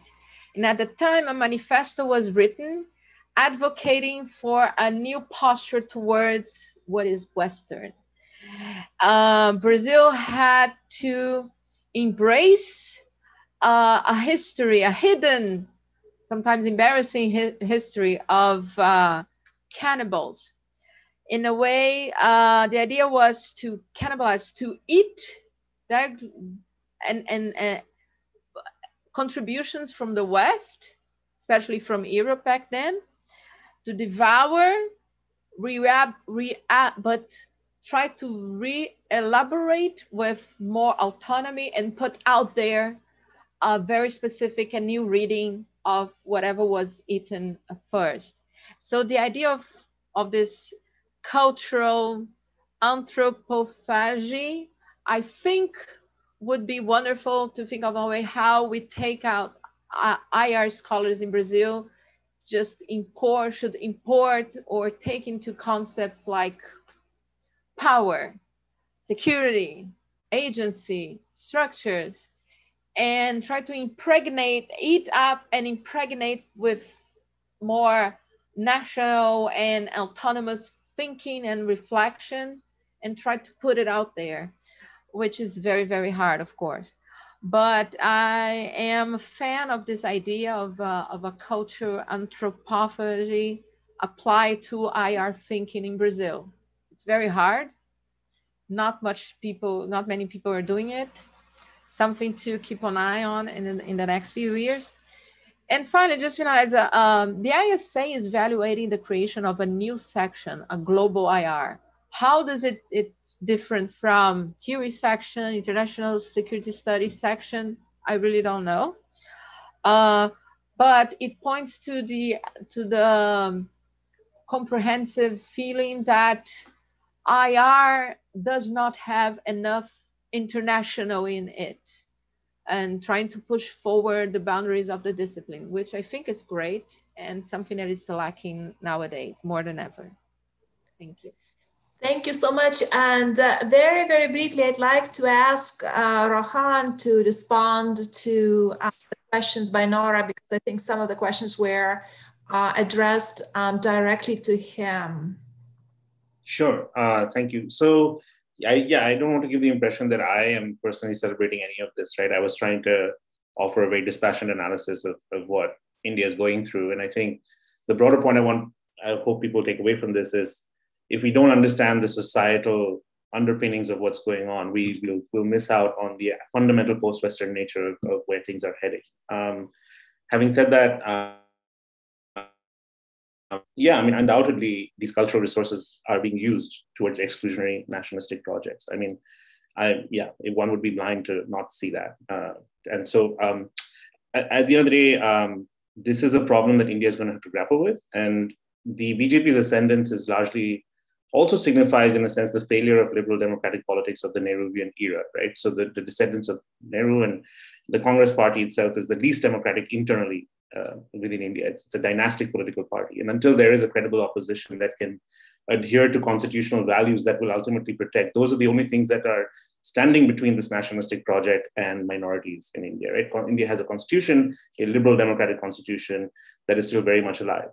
And so a credible political opposition will ultimately have to emerge to find that balance. But for now, this is the direction it's going in, and there is tremendous groundswell of support for these kinds of cultural, activities and memory, and bringing back pre-Western, pre-Mughal even, Indian culture into the mainstream. So that's something that's just happening. So thanks. Thank you so much. Unfortunately, we're running out of time, but I would like to give an opportunity to Nobuhiko and to Christian to say if they would like to have any remarks, please go ahead. If not, then we're going to conclude. Okay, I have a very brief comment about Nora's question and comment. Thank you so much for your remarks. I think Japan is very unique position in theoretical field. Advocates of liberal international order treat sometimes selectively Japan as Western nation. It's liberal international order is not Atlantic, but rather global because Japan exists. But actually, Japan is not West. So I have always complained about that. But I think post-Western IR thinking have some potentials to find the breakthrough to these deadlocks for my country. So I think I have some for post-Western IR thinking. Thank you so much.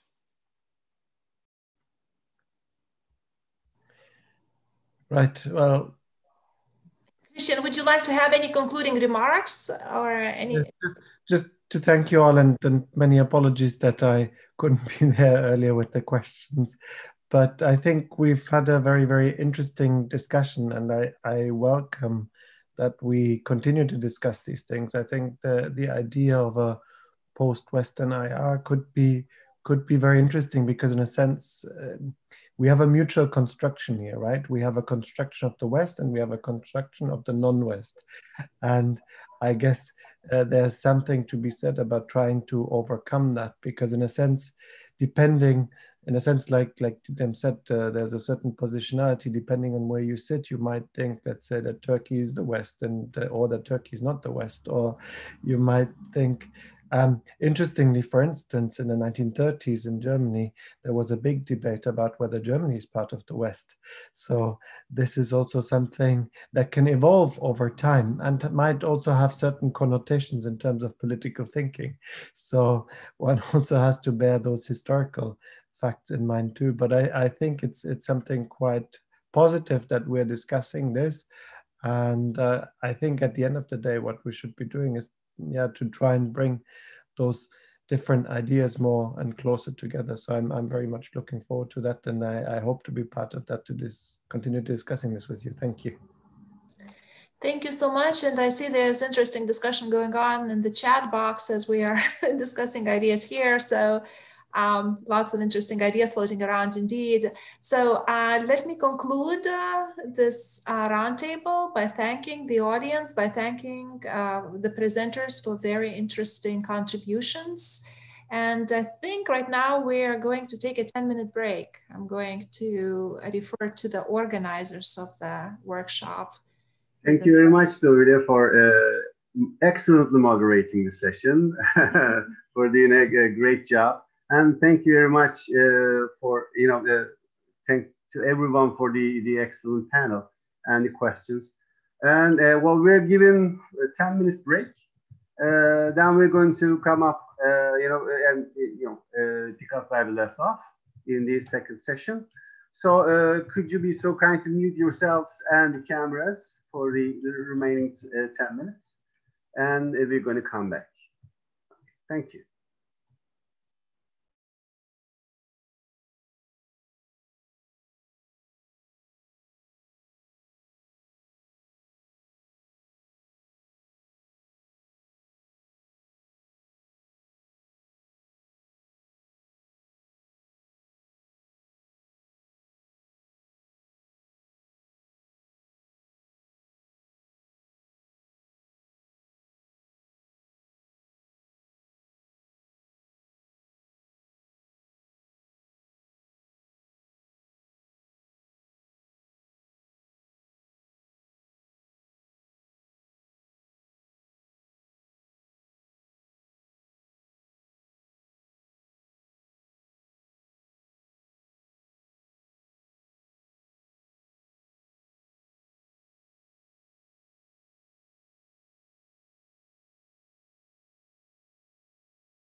Okay, I think it's time for us to start the second panel.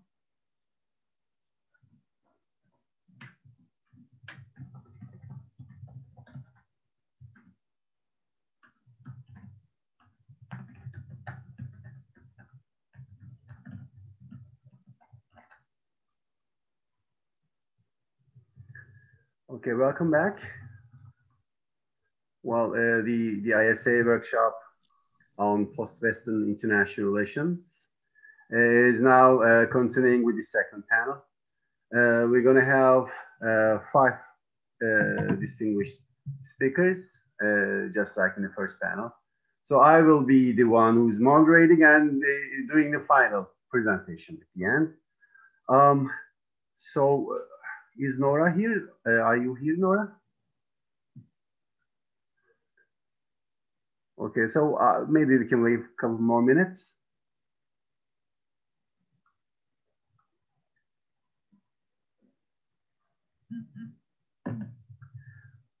Well, before Nora comes in, well, because Nora is the first speaker, that's why. Okay, yes. Well, actually, you know, I was having a question to Erika. Well, because I'm very much interested in post-Western diplomacy. This is what I'm going to be talking about today. So I had a question about what you said about, you know, the Brazilian perspective to diplomacy, you know, doing something from almost, you know, every part of the world, both being within and without, utilizing it. I was going to ask whether it was kind of an institutionalized or, you know, the intentionally a traditional diplomatic practice by Brazil, or was it just a recent phenomena? In order to, you know, kind of gain some insights about the Brazilian perspective, maybe I can apply to the Turkish case, maybe some other countries to shape up better when I'm trying to formalize a definition of post-Western diplomacy. So we can talk about it afterwards. I'm really willing to hear your answers about it. I just kind of took up the opportunity of being the moderator of the second session to ask my question first to Erika, then, you know, we can talk about it afterwards. Okay, guys, thank you very much for, you know, being with us today. Our first speaker is Nora Fischer-Oner, is with us. So Nora is an assistant professor of international studies at the University of San Francisco. Her research interests include the theory and practice of international relations, foreign policy analysis, and comparative area studies, including Turkey, of course. And I believe you previously worked in Turkey, right? So she's very, you know, the avid watcher of Turkish politics at the same time. Okay, floor is yours, Nora. Thank you so much, Baris. And indeed, I come to Post-Western or Global IR via interdisciplinary Turkish studies. And a lot of the conversation that we've been having about the tensions regarding sites of theory production and who gets to speak for who resonate viscerally with me as someone who has been both inside and outside the north-south nexus, or on either side of the north-south, east-west nexus, as a scholar who spent my first, I think, yeah, at least 11 years in Turkey, if not sequentially, over a decade, drawing much of my inspiration for my thought about international order inductively from sort of a Turkey-based experiences. But our topic today is post-Western IR. And I want to thank the organizers for organizing this very fascinating and timely conversation. It's a shame that we're all grounded, as it were, but I've already learned so much from the conversation, even in this format. I also wanted to thank Professor Delante. I don't know if he's still here, but I very much enjoyed his stimulating elaboration of the notion of post-Western, which is one I often append to my own disciplinary engagement in the form of describing the type of IR which I do is an attempt to make sense of our nascent post-Western world. But at the same time, as I alluded to in the question that I posed to all of you in the previous session, I'm not entirely reconciled vis-a-vis how post-Western IR stacks up with cognate expressions like global IR or non-Western IR, all of which gesture in somewhat different directions. But fundamentally, all of these labels address the same empirical, indeed structural challenge and opportunity, I would argue, of our moment, which is defined by the relative decline of the United States-led West in a world of emerging economic powers, especially China, and the security and cultural transformations and anxieties which this shift is engendering. So what I'll do today is to contribute my own ruminations on the postness of our emerging post-Western order, with reference to several publications I produced with Calypso Nikolaidis on another often heard post word that has also appeared in the chat box, post-colonial. So when Calypso and I first published our call for the European Union to decenter its foreign policy engagement, and my contribution to that piece was indeed inspired by being based in Turkey at the time. When that piece came out, it was inspired by post-colonial theory, published in Cooperation and Conflict back in 2013 as kind of a response to the arguments of normative power Europe. We were received by many interlocutors at conferences like this one at the time as kind of being overly or hyper-normative and unrealistic. Because the argument or the pushback that we got went, the strong and the rich will always dominate the weak and the poor, end of story. Yet only 8 years later, the call to decenter European global engagement seems quite pragmatic, as Western strength and Western wealth is overshadowed by the fallout of military overextension and economic crisis in the previous decade, and the concomitant spectacles of US military retrenchment, the Trump and Brexit phenomena, and the significant, if probably not final nail in the coffin of Western soft power with the abysmal performance of Europe and above all the United States during this pandemic and riot-ridden past 12 months. So palpable Western dysfunction, if not absolute decline, in tandem with the ongoing expansionism of China and revisionism of other great and medium powers have immediate implications for the EU's external engagement. And with the zeitgeist now ripe for decentering, in a follow-up textbook chapter for students of European foreign policy, which should be published any day now, Calypso and I develop our call for a post-colonial ethos and praxis for Europe, by unpacking the post in post-colonial in ways that I think also resonate with how to probe the post in post-Western. Namely, we suggest that the post has at least two meanings. The first such meaning is post as reproduction, post as the inexorable reinscription of logics emanating from the age of European hegemony in the 19th century and American primacy in the 20th. In this sense of post as recurrence, our emerging world order is post-Western, because, as Professor Delancey aptly argued, it is one in which Western ways of doing capitalism and their complex relationship with democracy, as well as the West's insatiable appetite for consuming our planet's scarce resources in the expectation that doing so will help to build a better future, in tandem with the will to universalize these features through both persuasion and the barrel of a gun, have shaped the practices and prospects for most human beings on the planet for at least the next few generations. Nevertheless, at the same time, and just as with post-colonial, there's another type of post latent in the term, and that is a post as transcendence, the notion that after the West, another type of order is possible.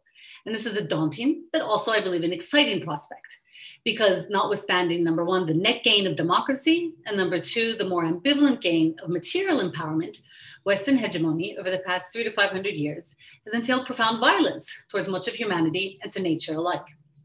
And even if, for many, if by no means all observers, the US-led segment of this half millennium has been relatively more benign, we continue to grapple with the structural inequalities and injustices engendered by colonial capitalism in the West and non-West alike. So post-Western means that we're confronted with an opportunity to salvage the good, to transcend the bad, to rescue, as I like to put it, the babies of democracy, human rights, and rule of law, while dispensing with the dirty bathwater, as it were, of white supremacy and its attendant forms of patriarchy, as well as the soapy suds, if I may abuse this metaphor, of neoliberal excess in exchange for more sustainable and equitable economic practices, then the post and post-Western entails a tantalizing promise. So the outstanding question, as I see it, is how do we get there? How do we retain the good which the West bequeaths while throwing out the more toxic legacies? And to this question, which I believe is the question with which we must grapple at this transitional moment of challenge and opportunity, I have no easy answers. And so I'd like to pose to the roundtable, because we're fortunate today to have wisdom from across the globe. I'd like to ask the roundtable to consider what it would be to engage in what Calypso and I call a multi-log about how you retain the good and dispose of the toxic. And we use the notion of multi-log as basically the methodology via which one gets from post as reproduction to post as transcendence. So it's the sort of pursuit of a genuinely global conversation that dispenses with the binary and orientalistic logics inherent in dialogue, which have sort of the imprint of kind of Hegelian dialectics that involve reified participants in a conversation that negate and affirm and then synthesize each other. A multi-log would incorporate other types of logics, including, for example, more inclusive Taoist dialectics, or other methodologies that Ellen Ling has talked about in some of her fascinating work. And it's a question of conversations based on multi-directional relationships, learning, and understanding. And to kick off this multi-log, I would say that for my part, I'm on balance more pessimistic than optimistic about the possibility of retaining the good and throwing out the toxic, but I'm not entirely desperate. Now, my pessimism is due to the salience of post as reproduction. It's a really powerful force, and emergent actors are inheriting a system with built-in design flaws. They also seem to be quite determined to add to it their own dystopic visions and problematic practices due perhaps to the apparently universal human traits of power hungriness and greed. As such, emerging powers have hardly been offering beacons of hope when it comes to retaining or advancing democracy or formulating more sustainable and just forms of capitalism. And while China's rise may not be accompanied by the same aspirations to global hegemony in quite the same way as Western modernity has entailed, at least under the present leadership, there's still an aspiration to multi-regional primacy or number oneness, as Amitabh Acharya put it in a recent lecture, which mean that Chinese aspirations, as we saw in the discussion of the South China Sea earlier, these aspirations intersect in fraught ways with the revisionist projects of other resurgent projects across Eurasia, India, Japan, Russia, Iran, and Turkey, for example. So this suggests that for the time being, at least, the most we can hope for is that the current morbid interregnum, to borrow from Gramsci, will settle into a sort of post-Western great power concert that prevents systemic meltdown while entailing intermittent subsystemic skirmishes or wars.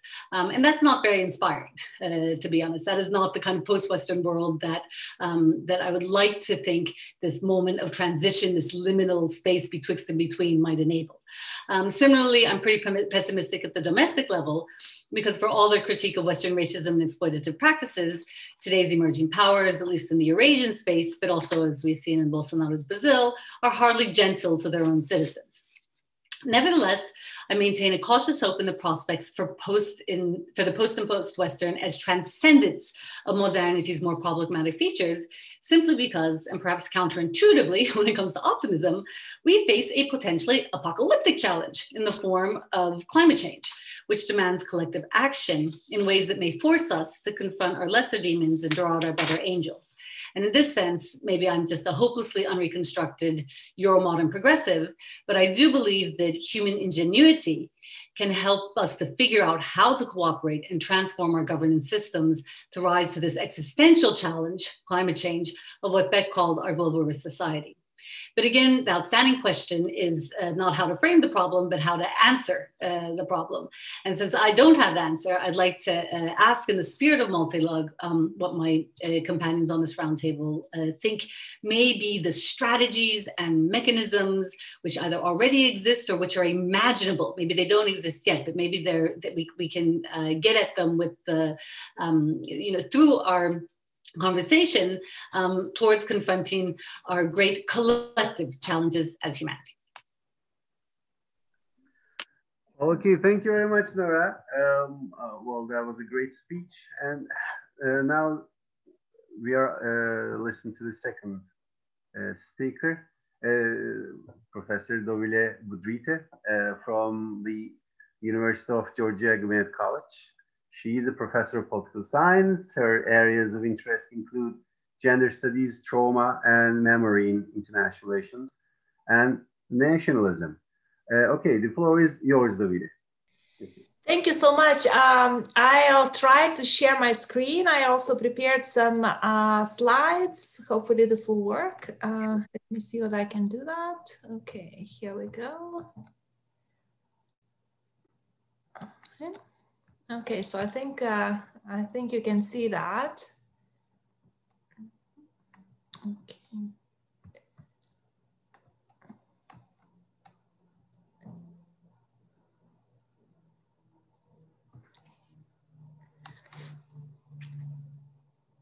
Okay, so just to go back to the focus of my talk, I thought that this wonderful invitation to this workshop actually helps me to rethink a couple of things.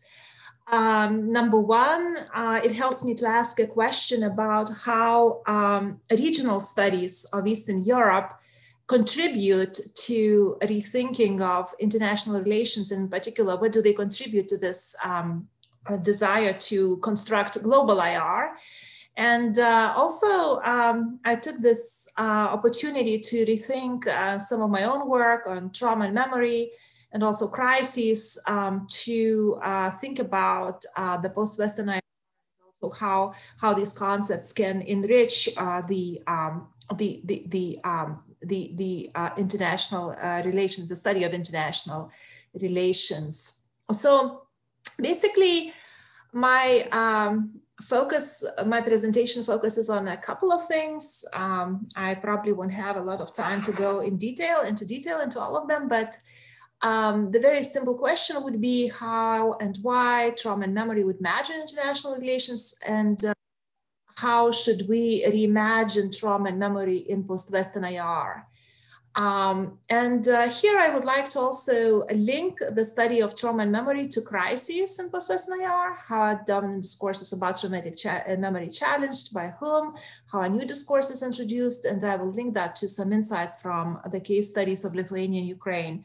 So I developed these ideas a little bit more in detail in my forthcoming article for a special issue, which is edited by Maria Malkso, which will come up soon in the Journal of International Relations and Development.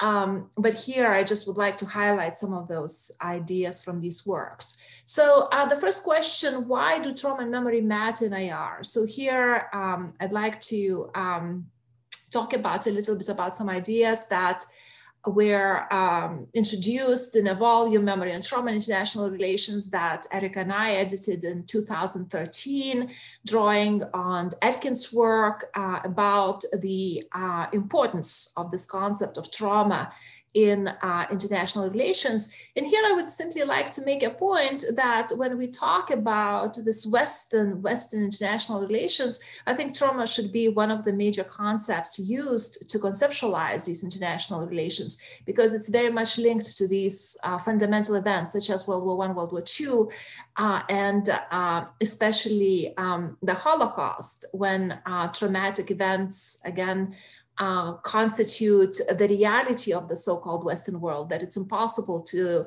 separate the Western world from imaginations associated with trauma. And especially, again, when it comes to the Holocaust as a memory of this major traumatic event, definitely, especially when it comes to the discourses about the West, this discourse is central. And it also became a central way to spread the so-called Westerners to Eastern Europe, because when the European enlargement took place to the Baltic states, to other parts of Eastern Europe, the necessity to adopt the Holocaust discourse was part of the equation. So when it comes to post-Western world, what can be said about imagining trauma and memory? So here, I think it's very important to remember the insights of Jenny Atkins, that trauma intersects with power, trauma intersects with political orders. And also a recent article by Guzzi, which just came up in International Political Sociology, in which he argues that trauma can perpetuate colonial logic that silences the voices of marginal populations, right? So then if we think about the so-called post-Western world, it becomes very important to think about how to decolonize trauma, how to decolonize memory, and how to include the voices of the so-called marginal populations or non-Western world. And I think we tried to do it in the book Crisis and Change in Post-Cold War Politics, Ukraine in a Comparative Perspective, that I co-edited with Erica and Didem. And here we linked the study of memory to the study of crises, reimagining crises as engines of discourses, and reimagining conflicts over memory as crises or critical situations.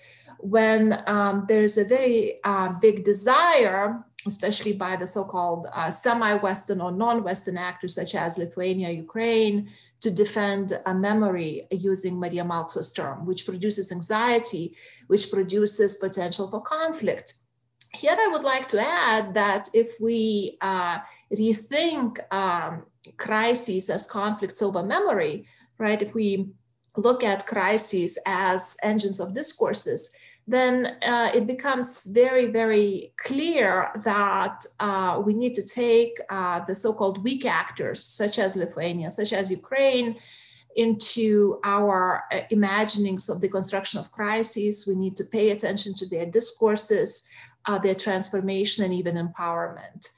So here, what I would like to suggest that one of the major insights from the area studies on East and Central Europe would be the importance of the weak actors and their constitutive relationship with the strong actors as memories are recreated and contested, as those actors, again, engage in mutual relations. And this is, I think, it's also very, very important to, as a contribution of regional studies to the so-called global IR, that not just we are talking about the so-called weak actors, non-Western actors, and their constitutive relations with the strong actors, right? The West, emerging powers, but also as they interact and as they produce new discourses. So let me continue with some of the insights from my own work on Eastern Europe. And here I would like to offer some insights from Lithuania and Ukraine. So in the case of Lithuania and Ukraine, if we are looking at crises of memory, right? And here there's an opportunity to also rethink the crisis of 2013 to 2014 in Ukraine. In both cases, what we're seeing the creation of the fighting and suffering narratives. And those narratives are based not so much on the commemoration of the Holocaust, but fighting and suffering narratives are based on the commemoration of anti-Soviet fighters, and also the introduction of genocide discourse. And in both cases, this word genocide is used to relate to local traumas. And in the case of Ukraine, that local trauma would be the trauma of Holodomor, or death by hunger. And in the case of Lithuania, this genocide narrative was used to refer to the Soviet deportations. And what's so interesting, again, for me to see in my own work on the construction of crises as they relate to memory politics would be how those fighting and suffering narratives clash with the Holocaust narratives. Very often, thus producing crises, thus producing conflicts over memory, and thus in a sense signaling about some of the crises that we will probably see in the post-Western world as the centrality of the Holocaust, as the main trauma probably decreases. I argue in my work that these conflicts over memory are related to sovereign uncertainty, and that's Klumbita's term, when in both cases, in the case of Lithuania and especially in the case of Ukraine with 1913, 1914 crisis, the countries become uncertain of their status in international relations, and they try to gain strength, gain inspiration from the past, if you will, thus engaging into anti-colonial nationalist politics of memory by asserting, once again, the anti-Soviet resistance and kind of developing these narratives that conflict with, let's say, positive perception of Russia. And here, very often in both cases, in the case of Lithuania, in the case of Ukraine, we see attempts to defend memory, to defend this fighting and suffering narrative. And we see controversies over World War II memories, as in both cases, in the case of Lithuania and the case of Ukraine, some of those new heroes that we see actually are also collaborators with the Nazis. So in that sense, we see this clash between the fighting and suffering narrative and also commemoration of the Holocaust. So, so far, these memory struggles in East and Central Europe have been described as securing a desirable memory, asserting your own local narrative, instead of being, quote, villains of some commonly shared and recognizable international story. And I think by quoting S.Baris here, I think I'm also trying to point out one of the characteristics of this post-Western world, when I think various parts of the so-called post-Western world will try to secure a desirable memory and deviate from established Western narratives, such as the narrative of the Holocaust. I know I'm running short on time, so I'll just conclude with some very preliminary insights. I think that rethinking of the crises from an Eastern European perspective to include memory politics in countries such as Lithuania and Ukraine could be a provincializing platform for global IR by linking the study of crisis to memory politics of peripheral actors, such as, again, Lithuania or Ukraine. And by doing that, we very much highlight the agency of the so-called weak states in the construction of crises. And we also show the importance of various dimensions of agency, including trauma, including memory, instead of just focusing on material power.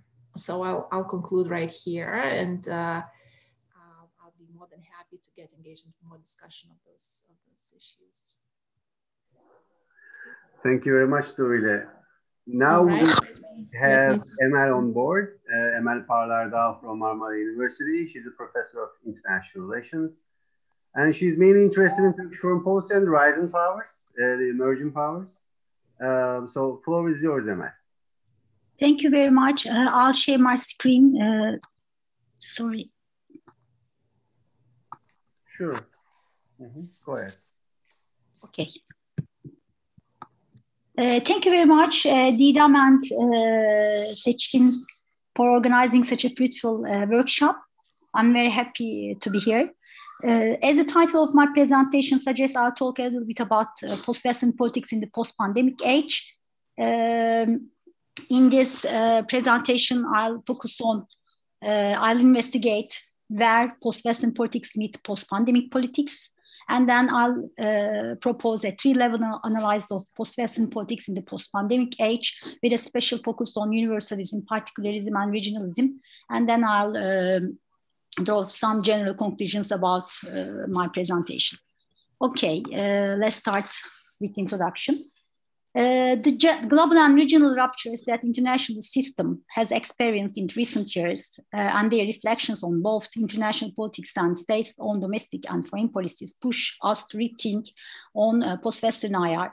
In the global arena, we see that the liberal international system and multilateralism have been damaged in recent years. In addition, we see that there is a period of uncertainty in which unilateralism is getting stronger with rising nationalism and populism. On the other hand, factors such as increasing unconventional security threats, the widespread use of securitization in the foreign policies of the developing countries, most specifically in the recent period, and the rising authoritarianism in this era led to the strengthening of localization. In this age of uncertainty, the rise of nationalism and populist discourse, and the increase in the number of illiberal democracies, and the spread of protectionist and statist policies, state capitalist policies in the international political economy, require multidimensional and holistic analysis. So in this presentation, I'll first focus on where these post-Western politics meet post-pandemic politics, then I'll propose a three-level analysis with a focus on these three tendencies: universalism, particularism, and regionalism. So let's start with the first part. Here I claim that post-pandemic politics is indeed a continuity of post-Western politics and ordering, which has long been in the making.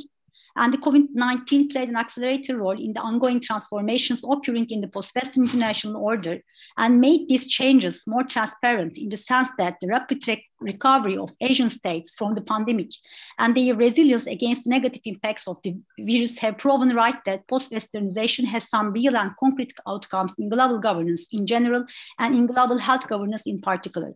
The role of the new development bank in providing support to BRICS countries through the emergency aid program loan is a concrete and important example of how post-Western politics meets post-pandemic politics. Another example is Beijing's commitment to 1.1 billion donation following Trump's decision to cut US funding to the World Health Organization. In this regard, COVID-19 has become a litmus test of post-Western politics and ordering and led to the framing of this health crisis as a crisis of the global north, or in other terms, the West, rather than that of the global south, in terms of its devastating consequences on national economies and societies. And also the rising rivalry between US and China also fostered international debates on the future role and the networking capacities of emerging powers in dealing with the global crisis in the post-pandemic era. The emerging powers of the global south, most specifically in East Asia and Pacific, seem to have more rapidly sorted out from the health crisis than their peers in other regions, and major powers in the global north. However, there still exist some doubts in the Western capitals about this rapid restoration process of East Asian capitals due to the difficulties in reaching reliable information about the pandemic in some of these countries. Here I am asking, how has post-Westernization of international politics been impacted by the COVID-19 crisis? Since the rise of nationalism, populism, authoritarianism, and protectionism in world politics started well before the pandemic, it can only be claimed that this health crisis led to their further crystallization with concrete repercussions on people's real lives at the societal level. As it was argued by some international observers, the COVID will have a dual but somehow contradictory impact on the post-Western international order.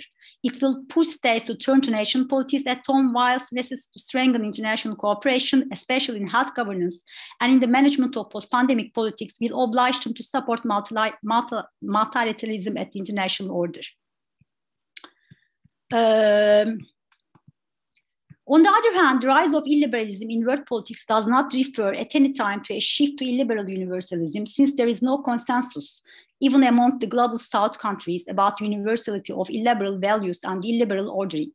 The increasing disinformation activities of Russia and China towards Western countries during the pandemic clearly show that the spread of illiberalism at any sphere of world politics is a real threat to universalism, and more effective solution to rebuilding universal values by increasing inclusiveness, multilateralism, and transparency should be handled by strengthening the global multilateral institutions. Here, I think I jumped to another slide, so I will return back a little bit, and I'll come to my, okay, just pass to the second slide. So in this part of my presentation, I would like to speak a little bit about these three-level analysis of post-pandemic politics. So normally I should have started by universalism, but you all know the definition of universalism. Here I argue that there are some dramatic changes that have been occurring in international politics, and these dramatic changes led to some criticism towards multilateralism, legitimacy of international organizations, and leadership role of US in both political and economic spheres. So in this regard, it can be argued that the health crisis, I'm talking about COVID, caused by the pandemic, is a continuity of the already existing challenges. So there is not a rupture, there is still a continuity, and we are still living this continuity. So I talk about this rise of illiberalism and how it affected the universalism and universal international order. So in the second subsection, I'll talk about particularism in the post-pandemic world. As you know, particularism refers to a turn towards a more localized, nationalized, and self-interested politics rather than the lead of universal politics based on universal values and common elements. The particularistic assumption stresses that liberal international order no longer serves the interests of the world society, but rather the interests of particular states, which has a tendency to result in a series of emerging illiberal democracies in line with emerging powers. Emerging powers' perspective on universal politics is also very diverse, and there is no consensus between central powers and the emerging powers about the content of universalism. A great proportion of emerging powers in the BRICS and MICTA are overwhelmingly from the global south, which means that their apprehension of world order is not parallel to the countries which embrace liberal views and beliefs. As new hegemonic centers emerge in the system, international liberal consensus does not hold liberal-leaning north and illiberal-leaning south together. So here, the biggest share in this change is economic shifts occurred, especially after the 2018 crisis. Here, I put some tables, but if you want, I can show them, I can send them separately. So here in these tables, I'm trying to show BRICS GDP, BRICS countries GDP starting from 2015 up until 2019. Here I also put MICTA's countries GDP growth annual, and then here I put US, EU's and world GDP growth from 2015 2019. So, as Joseph Nye puts, authoritarian challenges and a China-dominated world order are the main challenges for a possible post-pandemic world order when the rise of right-wing populism and authoritarianism are taken into account. These phenomena were already on the table before the pandemic, but pandemic served, as I said before, as an accelerating factor. Economic criticism towards right-wing populism in the West are already reflecting the nationalist local tendency of future international politics. With reference to all these phenomena, universalism in international politics is at stake, whereas particularism is on the rise as a result of national local characterization of international arena. Pandemic effect evoked all the states that organic crisis times can be a real benchmark to see how all states are actually unaided, and cooperation is only valid as long as capability of states serve the status quo. Therefore, the term of post-Western does not just reflect the declining position of West in IR, but fragmentation within the West as well. If increasing competition of different national economies worldwide after the pandemic is completed with protectionism, then liberal international order may suffer in terms of its universal promises, which might again result in the increasing role of particularism.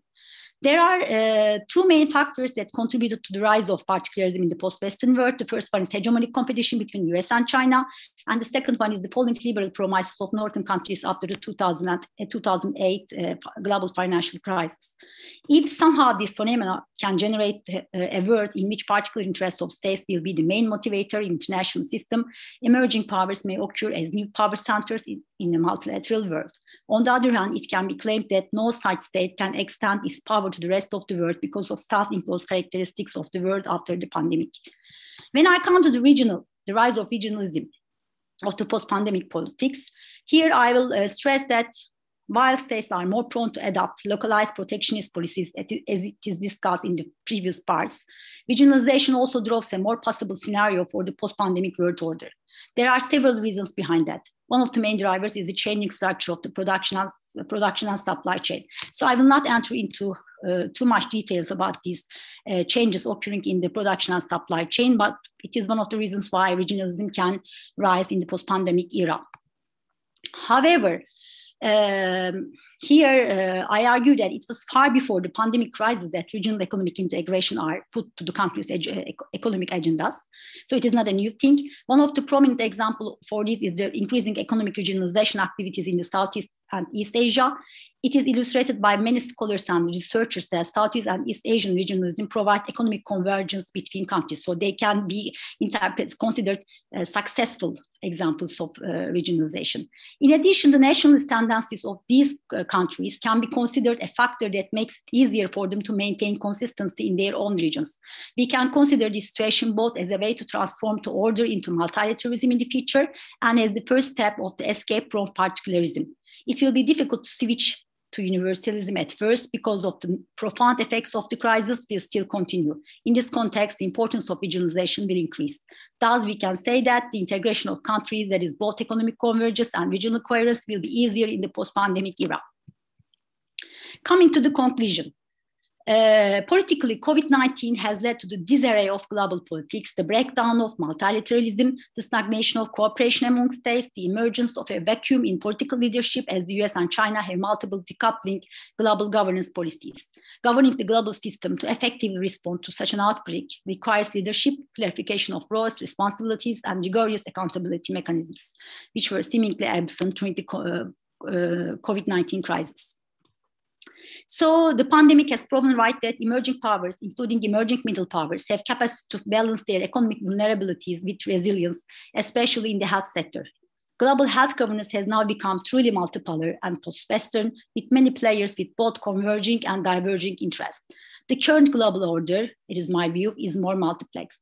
The strengthening of multilateralism, which was in crisis before the pandemic, depends on how cooperation can be shaped on issues such as global health, sustainable development, climate change, development partnership, food and human security. Collaborative leadership rather than hegemonic leadership is necessary to sustain global peace, prosperity, and justice. In this context, regions will be much more important than before. The post-pandemic politics made the post-Western international order more complex. The current international order has gradually become a mix of different ideologies. Liberalism versus authoritarianism, blended populism has now become the rule of the game. For instance, countries like China and Turkey seem to have been benefiting from this mixed character of international liberal order. This flexibility of the current state of post-Western liberal order seems to be politically beneficial for their political authorities. These alternative orderings' dual nature, which is liberal authoritarian, also fits their post-pandemic recovery politics, which is more nationalist and protectionist. Here we must investigate whether these dual characteristics of liberal international order is sustainable. In its current form, it is less universal, more particularist, and increasingly regional. However, the post-Westernization of international politics needs more universalism, cosmopolitanism. Increasing particularism can negatively impact multilateralism, as seen in the recent move of Turkish authorities related with their withdrawal from Istanbul Convention. Decentering is rigid international order, and making it more pluralistic is closely dependent on maintaining universal characteristics of some values like human rights, human dignity, and rule of law. Otherwise, multilateralism may enter into a deep crisis in the upcoming years. Thank you for listening. Thank you very much, Emel. Well, I think we are nearing the end of our panel now. So I'm going to be the last person to present. I'm just going to share my slides with you. Well, I'm not going to talk too much about it, but what I would like to say is to talk about a new phenomena, which I believe that we are experiencing in diplomacy, because I'm personally very much interested in diplomatic studies. And today, what I believe is that we are in the brink of experiencing a new term called post-Western diplomacy, which I'm going to try to explain a bit. But beforehand, I would like to draw your attention to the current crisis, of course, that diplomacy has been experiencing, not necessarily detached from the crisis that the Western liberal world order has been experiencing, of course. So diplomacy is not a liberal creation. Well, we can see the trace of it in ancient Egypt. And also not necessarily perceived as a liberal foreign policy instrument for ages. But still, especially after the Second World War, we see the practice of diplomacy flourished. We kind of enjoyed further room for maneuver during the Western-led liberal international order. And when it comes to, when the order is crumbling, so is the practice of diplomacy. Especially if you, can trace the rise of populist regimes, not only in the Eastern world, non-Western world, but also in the Western world, in Europe, in the United States, in the recent past, we see more and more focus is on this use of statecraft in foreign policy rather than investing on diplomacy. statecraft meaning that, you know, the politicians and statespersons are taking the negotiations and diplomatic practice into their own hands, while at the same time, you know, undermining the diplomatic bureaucracy, diplomatic actors. All right. So the rise of populist regimes, which also was exacerbated by the advent, the popularity, the election of Trump in the United States, I believe, had a very much impact, very negative impact on the pursuit of diplomatic practice throughout the world. And well, we can see the many examples, you know, ranging from India to you know, Venezuela, to Turkey, to the other countries, to some European countries as well, to the United Kingdom during the Brexit process. We see a decreasing, dwindling popularity of diplomacy and the diplomats and diplomatic bureaucracy more and more during the last decade. And also, I add to this equation a rival practice we call, you know, public diplomacy, which has become a very popular issue, targeting the target audience, you know, the foreign publics rather than the foreign governments, acting as a kind of a PR strategy to winning hearts and minds, so to speak. Not only in politics, but also in the academia, it has become very much popular because it was interdisciplinary in its nature. Well, therefore, both you know, populist regimes, populist governments, very much welcome the idea of public diplomacy to advertise their grandeur and, you know, raise their profile at international arena, while at the same time discrediting and, you know, cutting the budgets of diplomatic institutions. Well, I'm not talking about only, you know, a single country, but I sense such trends, you know, throughout the world in the last couple of years. And when we come to COVID-19 pandemic, we see this is only exacerbating the problem that, or the crisis that diplomacy has been suffering from. You know, all the diplomatic practices have been forced to digital platforms. This was not necessarily a good thing for diplomats because they were not ready. Well, they didn't know how to handle this. And, you know, for ministries, diplomats, so on and so forth. But at the same time, the public diplomacy and the statecraft became much more easily digitalized, if you ask me, to the expense of diplomatic practice. Well, I believe in this new post-Western era, let's say, or, you know, emerging era that we dare to say it is becoming a post-Western age, I sense a recent attempt to kind of incorporate post-Westernism or this idea into diplomatic practices, especially done by certain Western diplomats to kind of re-emphasize their importance, re-emphasize, regain their value and worth in the eyes of their sovereigns, let's say, and in the countries that they operate. I believe post-Western diplomacy is a term, is a kind of hybridization of diplomatic practices, blurring the boundaries between West and the rest and East and West, you know, however you define it. All right? And I sense that diplomats try to gain more ground and more popularity and more use of function in order to, by using this post-Western elements in their diplomatic practices. And how they do it? Well, I observe two recent trends, two aspects of it. You know, hybrid practices and hybrid identities. What are they? Well, hybrid practices, especially in the digital platform, of course. For instance, Harry Harris, the American ambassador to Seoul, you know, he is American, he's from Tennessee, but of Japanese origin. So he kind of shot a video mixing up Western and Eastern elements in order to reach the, you know, Korean public. Well, because of his Japanese heritage, well, he was not very popular in Korea.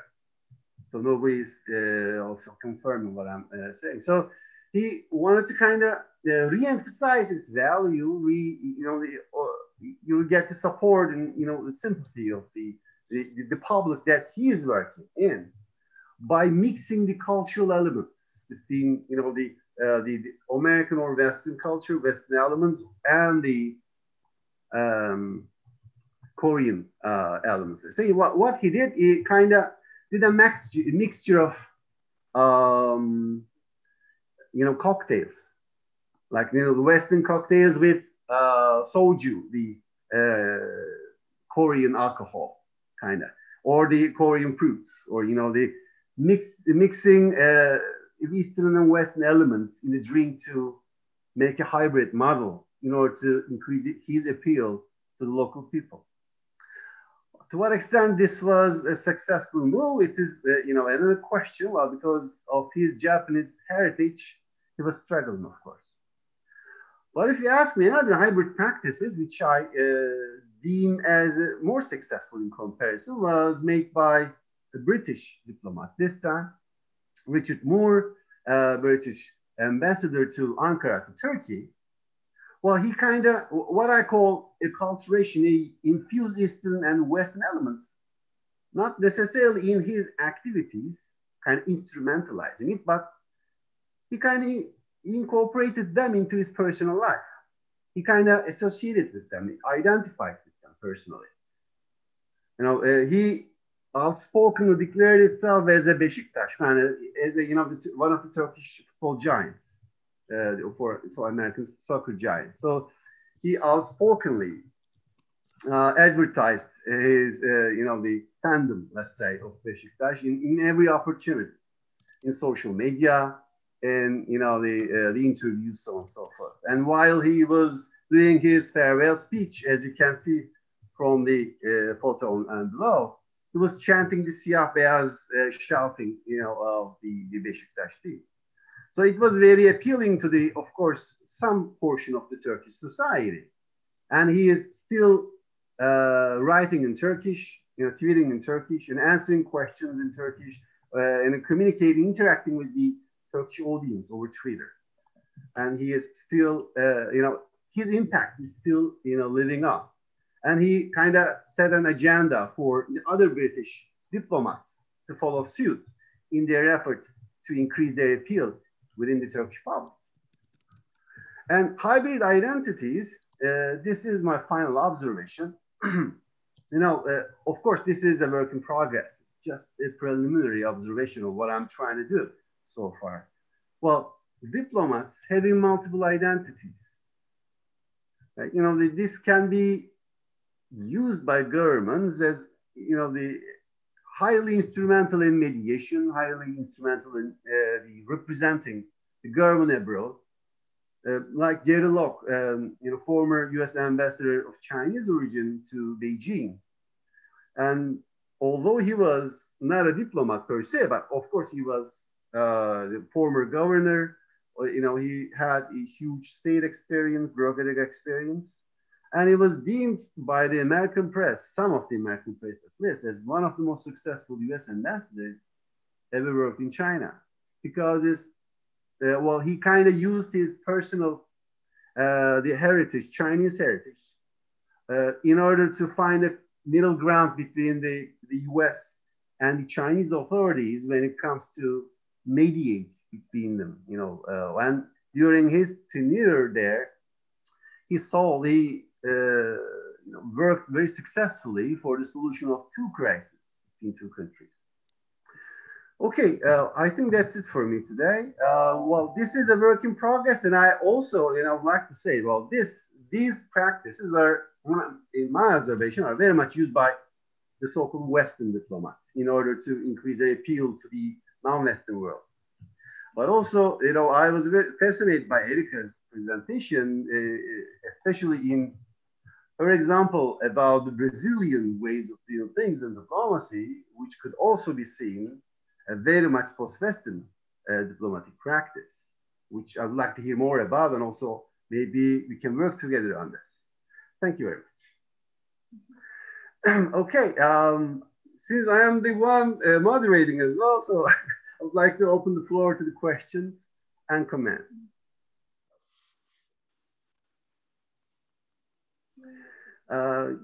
Yes, Didem is raising a. Yeah. Thank you very much. My question will be a general question, but I must say that I've been inspired by Nora's and Sonicredit's chapter on decentering Europe. And I got this inspiration about reflexivity from your chapter. I should have said that. You also say that EU should be much more reflexive in its engagements with others, with its partners, so that it survives in this changing environment. So in this new post-Western era, or after decentering the West, I was wondering about the international recognition processes. So who recognizes the sovereignty, the agency of actors now? Because in the literature on self-determination, we look at the standards of civilization led by the West. But now, as the West is now becoming something else and we are decentering it, who will be the authority to recognize and legitimate agency, external of different units, entities which claim external? This question is first for Nora, and I also would like to hear Dovile's ideas on it.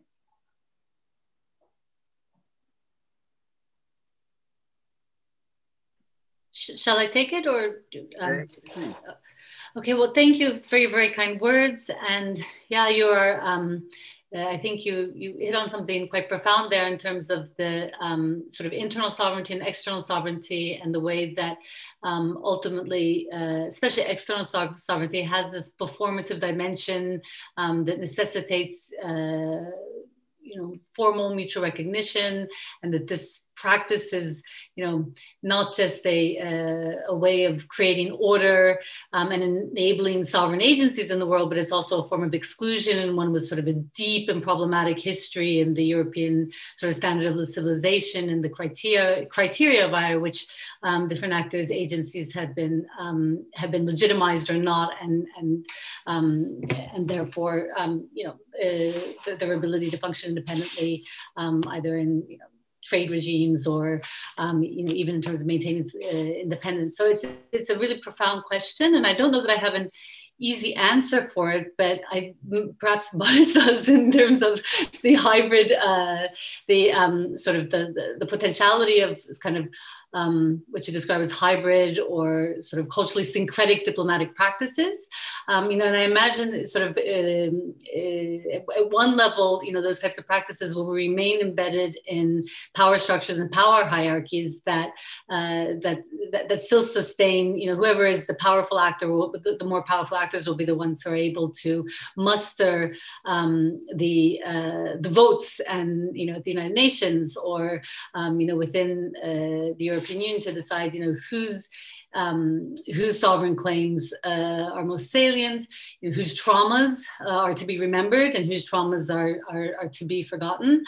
So I think it's very much a political question embedded in evolving power structures. But I think, you could really get at something in terms of looking at the contestations over the past decade or so over, who gets recognized by which bloc in world affairs, Georgia, in a way, I think somebody used the word multiplexity. I think it was Emel.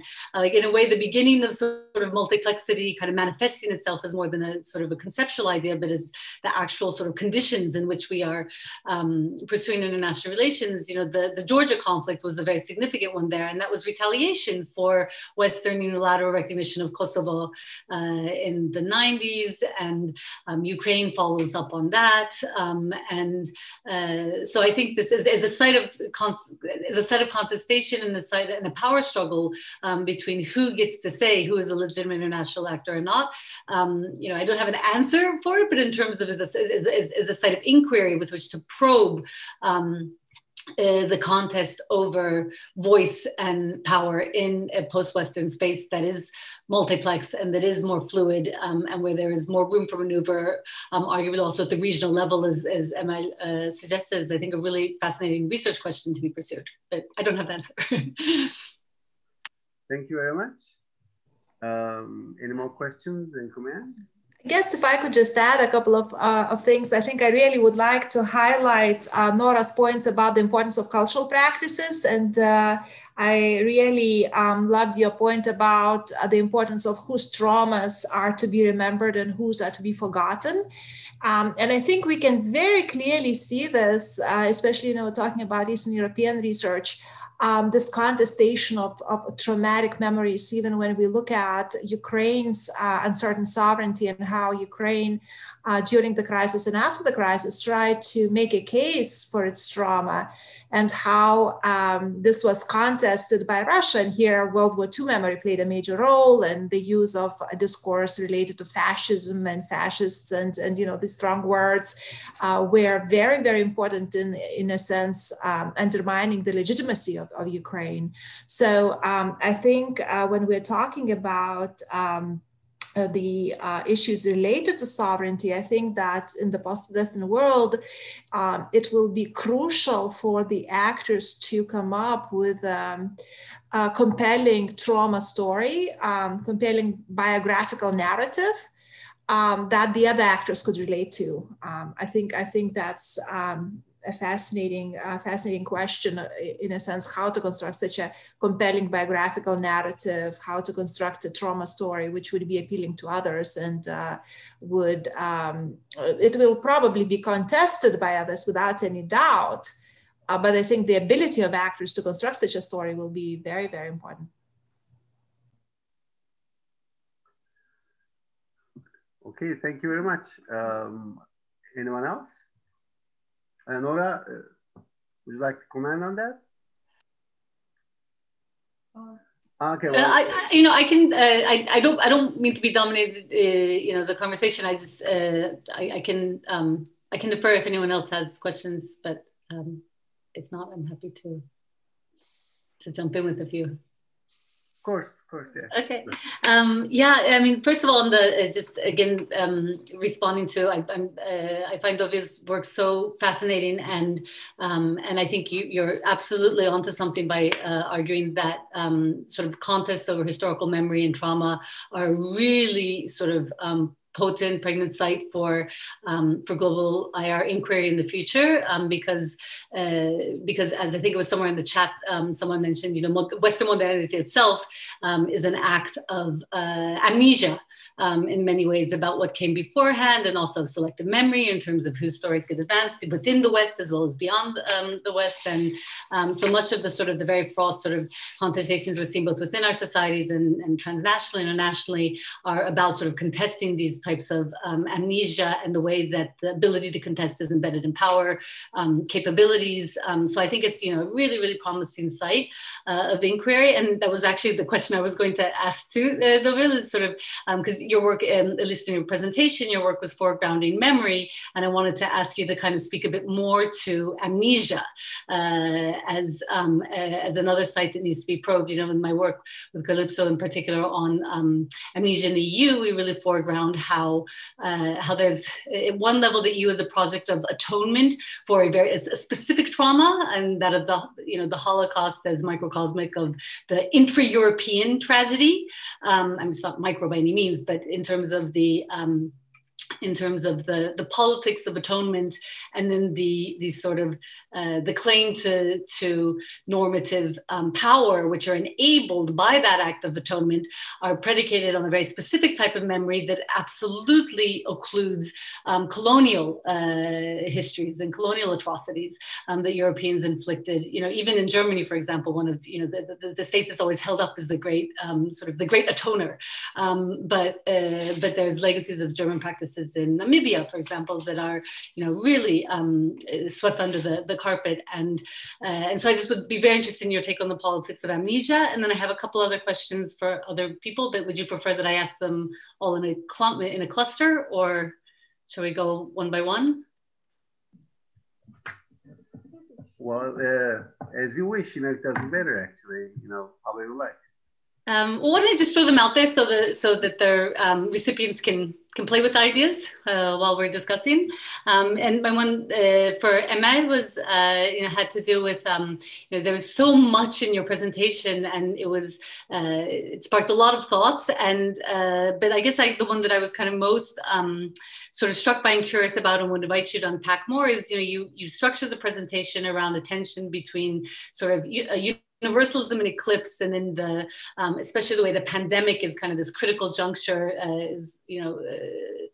Professor Delanti said, this kind of great accelerator of some of the processes that we're looking at, and you envisage a more sort of particularistic world emerging. But in a world of regions, which is again another site that is very much touted as a growth area for global IR or post-Western IR, in a world of regions, how then do sort of particularistic universalisms, regionally sort of circumscribed universalisms, the sort of the neo-Ottoman aspirations we talked about, the Eurasian aspirations of Russia or China's much more ambitious multi-regional Afro-Eurasian ambitions. How do you kind of how does your heuristic of using this tension between particularism and universalism sort of play out at the regional level? Can we talk about sort of attempts to project region sort of regional hegemony, I guess. Maybe we don't need to know vocabulary for it. Maybe that's already there in the regional literature and regional hegemony. But I was just interested in how your analysis of that universal particular tension then plays out at the regional level, where you have actors clearly aspiring to regional hegemony in a post-Western space. And then for Baris, I just wanted to generate questions for everybody because there's so much food for thought in all of your presentations. I was really fascinated by this dimension of public diplomacy that you mentioned, and I also teach a course on careers in diplomacy and a thematic substantive course on diplomacy. And so I've also been wrapping my mind around the sort of more performative dimension of diplomatic practice that seems to have come of age in our era of social media. I think of Marshall McLuhan and the medium is the message, and the way that so many of our practices and subjectivities are constituted by the technology available to us. And so I wanted to ask you if you think there's something distinctive about this current era's rendition of public diplomacy, and how that does or does not map onto kind of a global South diplomatic tradition about which global IR scholars are writing a lot, the Bandung Conference and its legacies, and the way that sort of South-South solidarities during the Cold War area kind of led to UNCTAD, and that possibly was a predecessor to the BRICS. And there does seem to be a genealogy of South-South diplomacy. And is there something sort of distinctive that we're experiencing right now, perhaps with this switch to a more performative public diplomacy format that you think is novel, or do you see more continuity or change basically in this sort of global South diplomatic practice and the increasingly performative dimension which it may be taking? So just questions for everybody, because I found all of your presentations fascinating. Thank you very much. Who would like to go first? And thank you very much, Nora, for the question. I appreciate it. Dovile, I think maybe you'd like to start first. Okay, I'll go first. And first and foremost, I'd like to say that, when I work on memory and trauma, I definitely have to say that I have a huge debt to Erica, because she's my partner in that work. So I definitely would like to make sure that her work is acknowledged as well. And I think it's a great question on the importance of amnesia, right? Because if we're talking about memory, we can't just talk about memory as such. We have to talk about forgetting. And I think here, I find this concept of defending memory useful, because if we are talking about defending memory, and we unpack this concept a bit more, Erica and I, and in a recent special issue of Interdisciplinary Political Studies, we focus on this concept of defending memory. When, let's say, there's this instinct to defend memory, to defend our past, our narrative, inevitably certain parts of that past are obscured, right? So we are engaging in these acts of strategic forgetting. And other actors actually zoom in on those aspects of forgetting and say, well, how come your story does not include that? And that potentially lead to new crises and new conflicts. Just a quick example here. I think, and I still need to think more about this, but I think when it comes to this contestation of memories, of this so-called fighting and suffering memory that Lithuanians and Ukrainians embrace, very often coming primarily from the so-called West, there's a question, well, what about the collaboration with the Nazis? All of these heroes, anti-Soviet heroes that you're talking about, some of them collaborated with the Nazis. Why don't you talk about that, right? And very often the response is, well, how come that, you know, you talk about East and Central Europe, you talk about the Holocaust, you talk about the perpetrators, right? And how come when you talk about the West and you talk about the trauma, you primarily focus on the victims, right? So there's this very interesting dynamic, I think, relating to defending memory. And that's where these two components of forgetting and trying to highlight a certain story, I think, come together. Thank you. And Emel, would you like to go next? Thank you very much, Nora. Thank you very much for these questions. First of all, I would like to say that, as you know, since the Syrian war, since the outbreak of the Syrian war, as you know, we have, for example, as I give the example of the Middle East, we have shifting regional coalitions, not only in the Middle East, but also in every regions, in almost every regions of the world. So we don't have, it's very difficult to find a regional hegemon. So the regional hegemony is changing. And we have different regional actors instead of regional hegemons, as we see in the case of the Middle East, for example. I think that, as you know, particularis cosmopolitanism is also possible. And it can, we can also fix or mix these two things, particularism or communitarianism and cosmopolitanism. So I think if the regionalism can be accelerated in the post-pandemic era, it can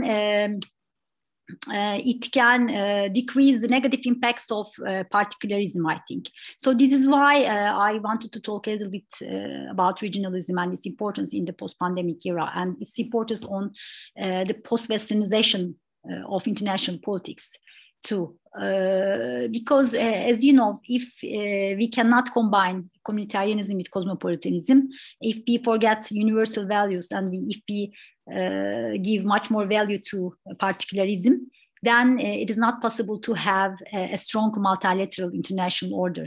Then this will also weaken the international institutions. For example, as we have seen in the recent attempts of China, as its high donation to World Health Organization and its activism in the vaccine diplomacy, we can say that, for example, China also gives importance to some universal values, especially when it comes to the equal distribution of vaccine to Africa, for example, to the other least developed countries. So it's not possible to say that most of the global South countries are not attached to universal values. In some cases, they are attached to universal values. I think regionalism is important and will be much more important, and it can also help illiberal countries to attach more and more to universalism, to cosmopolitanism. I think it can help these countries to make a good transition. Thank you very much. And you know, I would like to answer my question as well. Well, the term public diplomacy, you know, as you know, was an American creation from mid-1960s onwards. And what the non-aligned movement and, you know, the non-Western world had been pursuing those days were mainly considered from the prism of propaganda or cultural propaganda, or, you know, the other source of propaganda, rather than a public diplomacy, which was actually became much more popular after the Cold War. And maybe in the last decade, it has been popularly used by non-Western countries in order to legitimize their governments, you know, in the eyes of others, because it worked as an important profile-raising mechanism, you know, in the eyes of the other countries. Therefore, I believe this is a new phenomenon for non-Western world, to embrace it and use it for raising their international credibility in a sense. And during the COVID-19 era, for instance, Emel talked about vaccine diplomacy. If you ask me, most aspects of the health diplomacy, corona diplomacy, medical supplies, so on and so forth, and now the vaccine diplomacy, most of them are, to my mind, are more of public diplomacy nature than diplomacy in itself. Well, because at the back of their mind, they also had this agenda of raising their profile internationally. Maybe from a Chinese point of view, raising their global outreach and global, credibility in a sense, or in a quest for global leadership. That's what, and in many of those cases, diplomats are non-existent, right? Diplomatic bureaucracy, foreign policy, foreign ministries, diplomats themselves were not the key players during the COVID-19 processes. For instance, the Cuban doctors were welcomed like heroes in Italy in the early stages of this COVID pandemic. They acted like the real diplomats in my interpretation, while the actual diplomats were most of the time, held back into consular duties, protecting the rights of their citizens abroad, expatriation, evacuation of their citizens, so on and so forth. This is what I was trying to say. This is a new phenomena. Public diplomacy becoming very popular, and its popularity has increased such a level in a COVID process that even much more undermining the room for maneuver for the actual diplomats. This is my point of contention. And I offer humbly the post-Western diplomacy thing as a kind of a way out. One of the ways of which, diplomats can use in order to survive under this new realities. Thank you. Any more questions and comments from the gang, let's say? And by the way, I would like to personally thank Nobu for his persistence. Well, because I cannot imagine what time it is in Tokyo right now. Maybe, yeah. Please go ahead. No problem. Thank you so much for your wonderful thoughts and comments. And I really enjoyed it. So now 5 o'clock, so I almost lost my mind. But anyway, I really enjoyed it. Thank you so much for your comments. Thank you very much, Nobu. And yeah, well, I'd like to take up the opportunity of being moderator to, shortly answer a question from YouTube assigned to me, from one of our colleagues in Istanbul, Didem Soyaltın. She asked whether this hybridity in my proposed diplomatic practice brings some professional issues or, issues of professional ethics. Of course it will, to some extent. Well, it depends on the society. To what extent that receiving society is ready for such hybrid practices, right? Maybe, I don't know, it wouldn't work in the Turkish case where nationalism, patriotism is sometimes off the charts. Well, and there is this in the diplomatic literature term called localities, going native syndrome, changing sides. So, becoming a traitor for your country or something like that. So it is really, at some national settings, it might be really difficult, challenging for diplomats to pursue such tactics, in order to make an impact. Well, they would probably make an impact in such settings, but not necessarily for their benefit. Well, thank you very much. That's all for me. And Didem, over to you. Maybe you'd like to do the closing. Warm thanks to all of you. We are really thankful to you for this wonderful start of this series of workshops. We hope to have in the future on post-Western IR, on global IR, and I'm sure we've raised so many interesting questions today, and we are going to reflect on it, and hopefully we will meet again face to face this time, hopefully in the near future. You are all welcome to Izmir. And special thanks to Nora for her wonderful questions for each of us. She doesn't skip anyone, and her comments on the chat box are also there. Please see them, Dovile, Erika. And thanks to all of you for this wonderful start. Have a great term and hope to see you soon. And have a great day or night, depending on your time zone. Okay. Hopefully, we will be in touch for further queries. Thank you so much. Thank you. Thank you. Bye bye. Bye. Thank you. Bye bye, Nora. See you. See you next year. Bye bye. Stay at home. Get vaccinated. Yes, we should get vaccinated. Thank you so much, Erika and Dovile. And hope to see you soon.